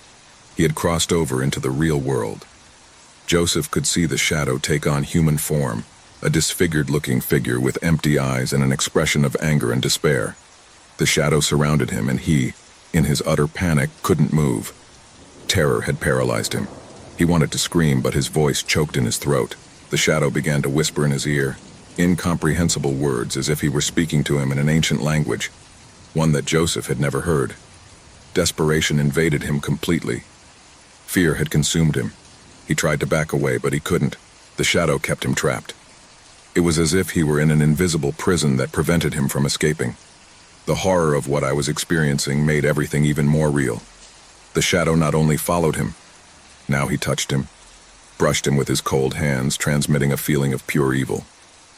Joseph closed his eyes, trying to escape, but as he opened them, he realized that the shadow was completely above him. His hands were no longer cold but frozen, and they could feel him being dragged into the darkness from which he had emerged. Finally, the shadow absorbed him completely. There were no screams, no lights, no sign of life. Only the house remained silent. The mirror in the hallway, however, was still there, reflecting an empty image, that of an empty, gloomy room. From that day on, no one saw Joseph again. The house remained intact, but the mirrors never reflected the same again. In the hallway where Joseph had been trapped, the reflections were beginning to show a new figure, a shadow that moved slowly, waiting to be seen by the next one who dared to approach the mirror. The curse of reflection continued. In that home now there was only the echo of a dark presence silently waiting for the next victim to fall under its influence. No one knows what really happened to Joseph. What is clear is that, from that moment on, the shadows in the mirrors would never again be something innocent. Because sometimes what the glass reflects is not just a reflection, but something much more terrifying, something that can no longer be discarded by the human eye. The cold morning air seemed to envelop them in a thick mist that slid through the trees like an entity unto itself. The group of friends, 5 in all, were slowly advancing along the path that led them to the heart of the forest. Every step they took was accompanied by the rustling of dry leaves beneath their feet, a sound that seemed to be amplified in the absolute silence around them. Carlos, the most enthusiastic of the group, led the way with a flashlight in his hand, his face illuminated by the warm light that contrasted with the gray of the landscape. Behind him was Lucia, his best friend, followed by Eduardo, Javier, and Laura. Everyone, gasping for breath, stood together, looking straight ahead, where the forest seemed to grow denser with each step. "Are you sure this is the house?" Lucia asked, with a tone that denoted a certain fear, although she tried to hide it. "Of course," Carlos replied with a confident smile. "I have checked it. I've been here before, but I never dared to go in. Today will be different." Eduardo, always the most skeptical, raised an eyebrow, looking at the shadows that seemed to move in the distance among the trees. Fog enveloped everything around him, but the treetops revealed flashes of light that made the scene look surreal. "I don't like this," Eduardo murmured, but no one paid any attention to him. The group continued to move forward, ignoring the weight of fear that seemed to follow them, watching them at every step. Finally, after several minutes walking in silence, they arrived at a small clearing. There, hidden among the trees, was the house. The structure was old, with broken windows and wooden walls that showed the passage of time and decay. The house, however, seemed to have something that made it stand out from the rest of the landscape. A palpable energy, as if the whole place was charged with something dark, something ancient. The door of the house was ajar, which increased the bewilderment of the friends. "This isn't right," said Laura, who had always been the most cautious of the group. His eyes swept over the doorway and his stomach churned. Despite her fear, curiosity drove her to take a step forward. "It's okay," Carlos insisted, pushing the door effortlessly. "It's just an abandoned house. Surely there is only dust and cobwebs. Come on, let's go in." The group looked around. The trees, though imposing, could not hide the fact that something strange was happening in that place. The feeling of being watched did not disappear, but intensified. But the excitement of exploring the interior of the house overcame their instincts, and one by one they entered the hall. The air inside the house was heavy, dense, as if time itself had stopped there. The walls were covered with dark stains that, at first, were thought to be simple marks of moisture. However, as they progressed, something else became apparent. In the shadows of the main room, blurred figures could be seen, as if they were watching them from the corners, waiting. Carlos turned off the lantern and, with an expression that tried to hide his discomfort, whispered, "Let's explore a little more. Surely there is nothing." At first all seemed calm, though a sense of uneasiness hung over them. Every step echoed in the void, and the echo of their voices was lost in the heavy air. But soon, a series of strange noises began to fill everything. A crunch here, a whisper there. Lucy shuddered and looked at the others, trying to see their faces, but the darkness had completely enveloped them. Eduardo took out his mobile phone to use the flashlight, but the screen flickered before turning off completely. "What the hell?" Eduardo growled, rubbing his eyes as if trying to clear the fog from his mind. It was then that a sound coming from the upper floor broke the absolute silence. A dull thud followed by something that seemed to be dragging on the floor. Lucia, visibly pale, gritted her teeth. "I don't like this," he said in a trembling voice. "There's something about this house, something that's not right." Carlos ignored her and began to climb the stairs, determined to explore. With each step, the sound of the creaking of the old wooden floor became more and more unbearable. Javier and Laura followed him closely, with fear marking his every move. Edward, for his part, remained in the hall, looking nervously at the shadows that stretched on the walls. Fear overwhelmed him, but he did not want to be the first to abandon the expedition. Upon reaching the second floor, the group found themselves in a long hallway, where open doors gave way to empty rooms. However, something else caught his attention. A room at the end of the hallway was closed with a rusty door that seemed to have remained intact despite the years. Curiosity, mixed with the growing sense of dread, pushed them closer. When they opened the door, an icy air enveloped them, as if time had frozen at that very moment. Inside, an ancient full-length mirror reflected their distorted images, as if they were seeing something that didn't belong there. Lucia's eyes widened as she saw a shadowy figure reflected in the glass. But when she turned, there was nothing behind her. The silence became absolute. The fear grew, and the shadows seemed to stretch all over the room, as if somehow the house itself wanted to devour them. "It's time to go," Eduardo said, his voice firm but nervous. He had had enough. However, before he could take a step back, the door slammed shut, leaving them trapped inside. The light from their flashlights flickered, and the sound of something heavy creeping in again was heard louder. Suddenly, an evil presence became apparent. Something ancient and powerful had been waiting, watching, and now at last it had decided to show itself. The air became denser, and the darkness around them began to come alive. A dull scream could be heard in the distance, the sound of something that was not human, something that had been part of that house long before they arrived. The walls seemed to shrink, the house creaked, and friends began to feel the pressure on their breasts, as if they were being crushed by an invisible force. The echoes of the screams began to multiply, and the feeling of panic took hold of everyone. A gasp escaped Javier's throat, and he collapsed to the ground. Lucia, terrified, tried to open the door, but her trembling hands could do nothing. A shadowy figure appeared in front of them, a tall, dark silhouette with empty eyes that reflected a darkness much deeper than the night itself. The evil that inhabited the house was there, manifesting itself in a tangible form, ready to reclaim what belonged to it. Carlos, trembling with fear, cried out, "Run!" But the figure's voice was louder, a deep, unnatural whisper creeping into their minds. "There is no escape. This is what belongs to me." Terror began to dominate everything. With no way out, no hope, the group of friends watched as the figure advanced towards them, absorbing the light of their lanterns, devouring their heat. The darkness swallowed everything. The house, old and cursed, had made its final claim. And in that last moment, the screams were absorbed by the house as if they had never existed. The story of the house in the woods ended there, with darkness as the only witness. It was a night like any other. In the dark house, lit only by the dim moonlight that filtered through the curtains, Leah could not sleep. Even though his eyes felt heavy, his mind remained alert, restless. There was something strange in the air, a barely perceptible whisper that seemed to come from under his bed.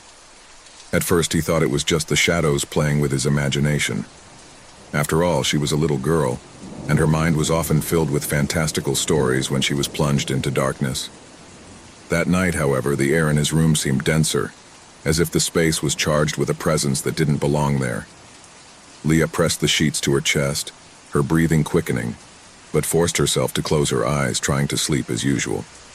But then a noise broke the silence. A touch, soft but clear. It was as if something was sliding on the floor. Her heart began to pound, and the girl couldn't help but turn her head, looking towards the edge of the bed. Nothing.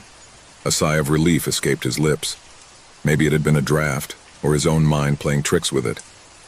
He closed his eyes again, but when he tried to relax, the noise came back, this time closer, louder, as if something was slowly moving under his bed. Leah stood motionless, holding her breath, her eyes fixed on the place where the noise seemed to be coming. There was something there. I knew it. A shiver ran down his spine, and his mind began to conjure up images of strange creatures, monsters that only existed in horror tales. Suddenly, a quick, almost imperceptible movement made her jump. Something moved quickly in the darkness under his bed. It wasn't a familiar sound. It wasn't the creaking of old wood or the rumble of the house. It was a whisper, as if something was moving with extreme caution, as if trying not to be seen. Leah got out of bed and, trembling, approached slowly, dragging her feet on the floor. Her mind told her that she should not do it, that she should stay in bed, under the covers, where nothing could reach her.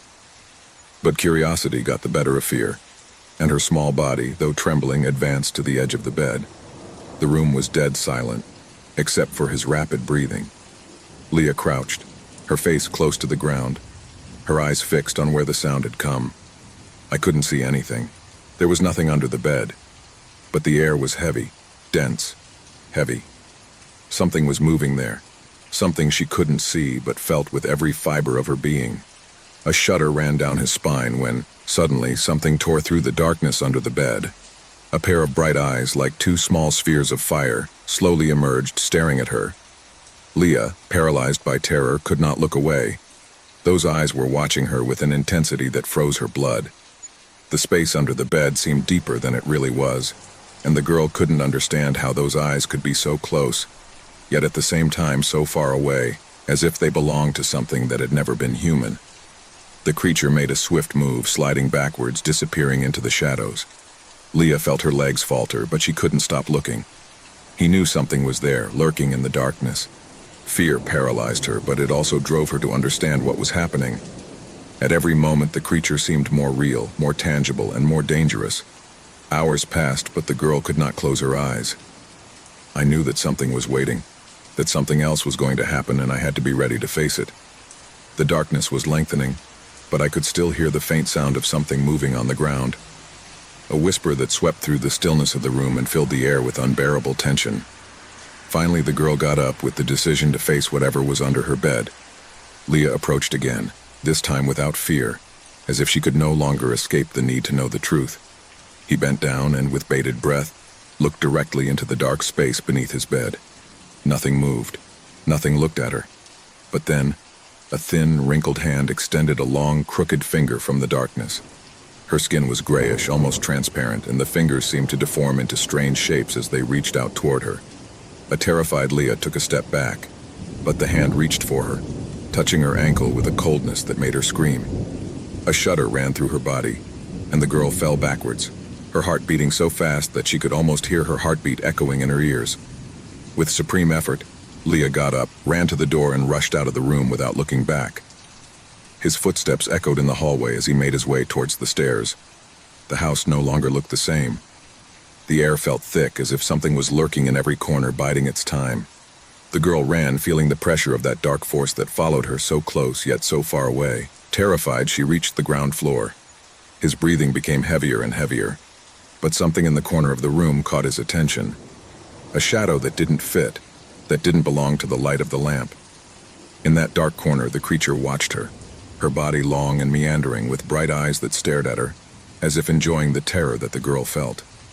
The girl, out of breath, took a step back, looking for a way out, but the front door was locked. The creature slithered out of the shadows, slowly approaching, enjoying the panic in Leah's eyes. She could feel the dark presence getting closer and closer, as if it was about to devour her.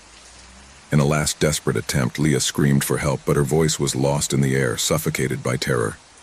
The creature extended its claws toward her, and before she could react, its fingers reached out to her, dragging her into the darkness, into the very darkness that had been lurking beneath her bed. Fear, panic, darkness, everything swallowed the girl. The house fell silent, but under Leah's bed, something kept moving, waiting for its next victim.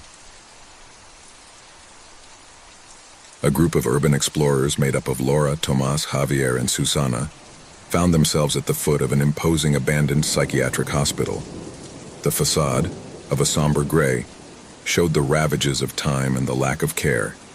Broken windows gave glimpses of cluttered rooms, and the front door, rusty and overgrown, seemed to whisper forgotten stories. "Are we sure of this?" Laura asked, the most cautious of the group, as she looked at the deteriorated structure in front of them.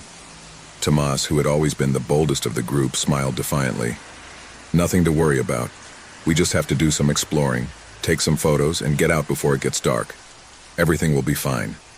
Susana, with the camera in hand, pointed at the doors of the hospital. Although his face showed a mixture of excitement and doubt, he didn't want to be left behind. "Come on, Laura. It will only be an adventure. If you're scared, just don't look," he said with a nervous laugh.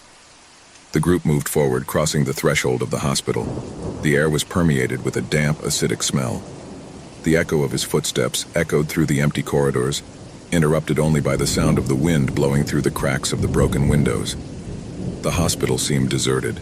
The paint on the walls was peeling, and broken and dusty furniture was piling up in some rooms. However, an unsettling sensation hung in the air. It wasn't the simple abandonment of the place that baffled the explorers, but the feeling that something, or someone, still inhabited those walls. Javier, the most intrepid of the group, went ahead. Their footsteps echoed firmly, but their breathing grew heavier as they moved through the dark corridors. "This is too quiet," Javier said, stopping in his tracks. He looked around, as if he felt something wasn't right, as if they had never left. Thomas looked at him, confused, as his flashlight illuminated the broken hallways. "What do you mean?" he asked. "It seems that people left suddenly," Javier replied, pointing to some abandoned wheelchairs in the corridors and a table covered with yellowed papers, as if they had suddenly gotten up and run away. Susana walked past a broken window, looking out over the overgrown garden outside. While taking photos, he saw something strange. One figure, dressed in what looked like a hospital gown, was walking in the distance down a dark hallway. Susan blinked, and when she looked again, the figure disappeared. The cold air enveloped her, but she ignored it. thinking that perhaps it was just her imagination. "Did you see that?" Susanna said in a trembling voice, looking at Laura. Laura nodded, but her face was pale. Without saying a word, he approached Tomas. "Are you sure this is okay?" he asked, doubt now invading his voice. Tomas, who was trying to remain calm, nodded with a smile that could not hide his concern. "Just a little more," he said. "We're going to move on, just to see what we find." As they moved further into the hospital, they began to hear distant whispers. At first, they thought it might be the sound of wind through the air ducts, but the intensity and clarity of the murmurs began to become unsettling.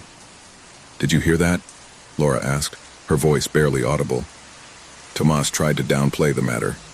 "It must be the wind, there is nothing to fear," he replied, but his face had taken on a tense expression.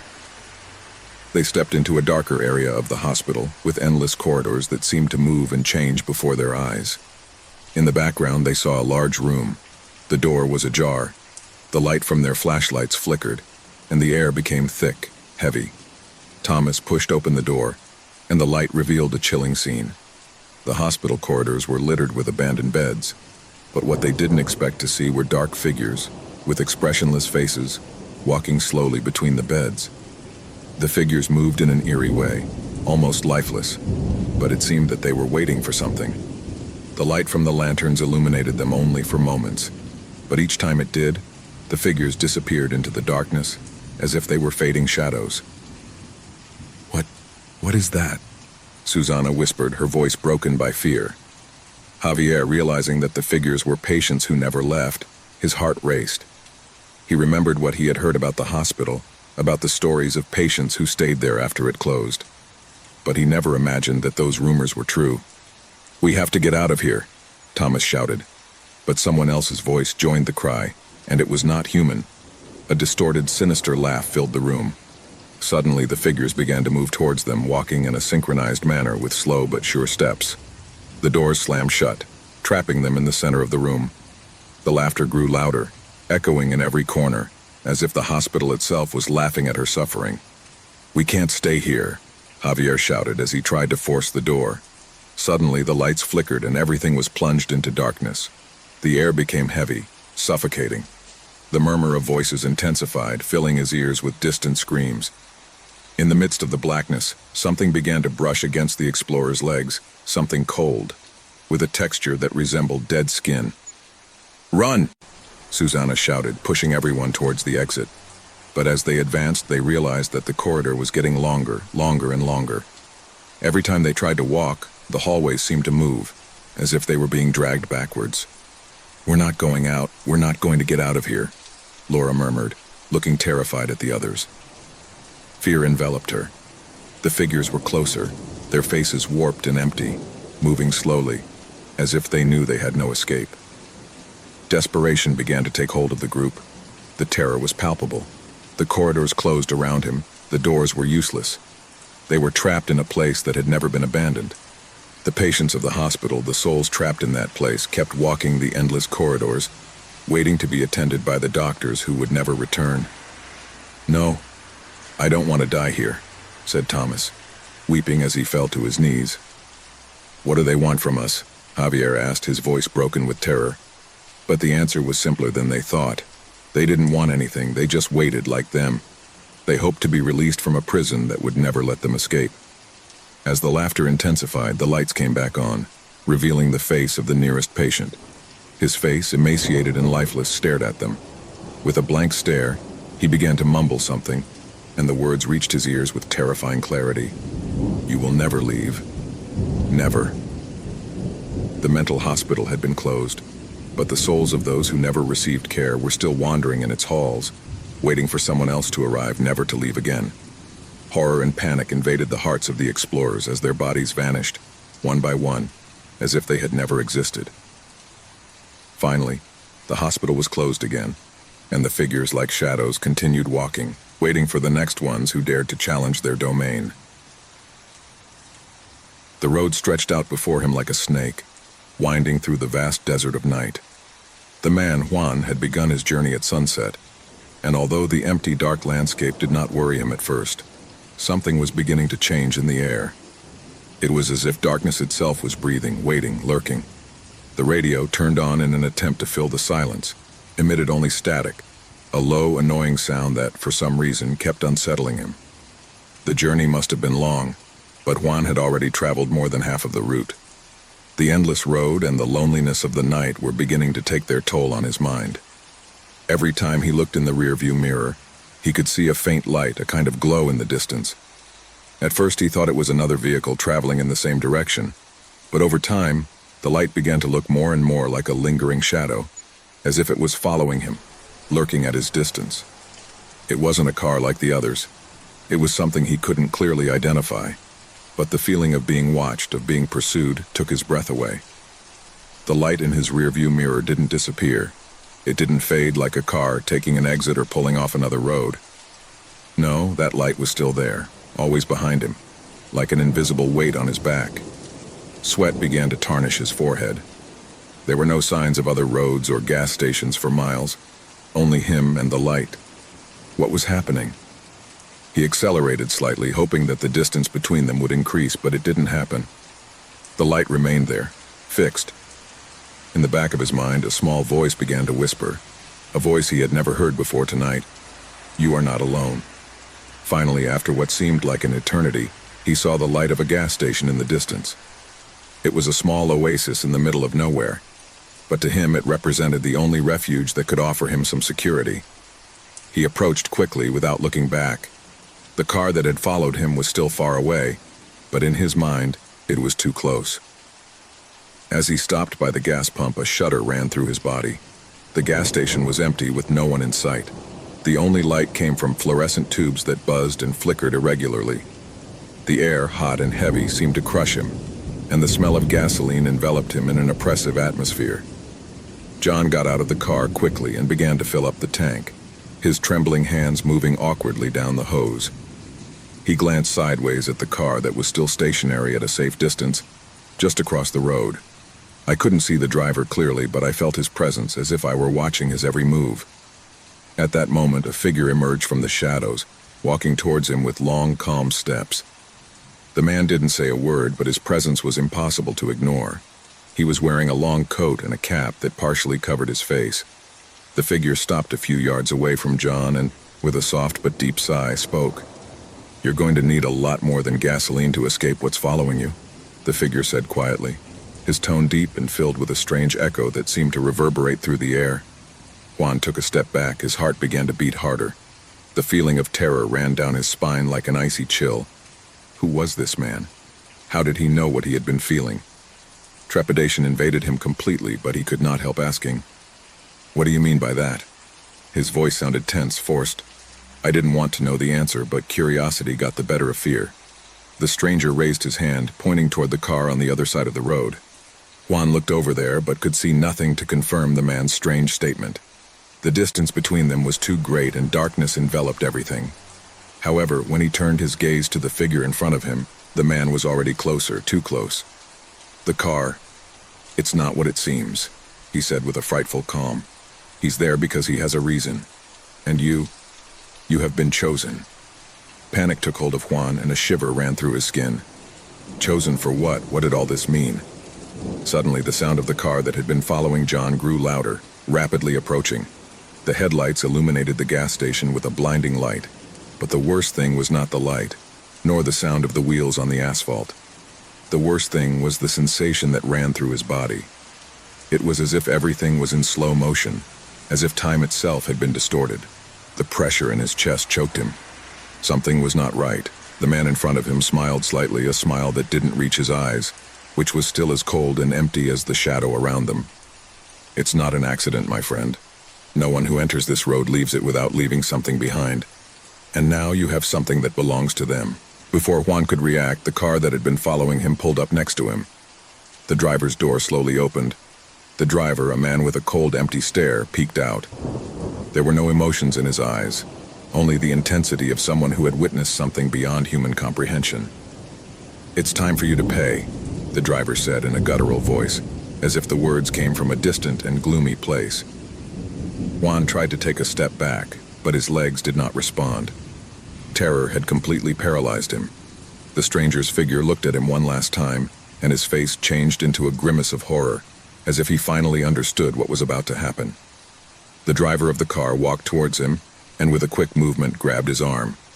John tried to struggle, but the strength of the man's hand was inhuman. A strange noise filled the air, as if something was torn inside, something that shouldn't be there. "We've been waiting for you," the driver said, his tone now full of malice and control. "This is the last stop for you, pal." The darkness around them closed in on them, and the gas station began to fade into nothingness. The lights flickered, and the sound of the car's headlights was all that remained. An indescribable chill enveloped him, and for a moment John felt that he was being sucked into the darkness itself. The strange man disappeared, and the road in front of him dissolved into the void. The car, which once seemed so real, was now just another shadow in the eternal night. And the man who had followed him, it no longer existed. Juan was no longer there.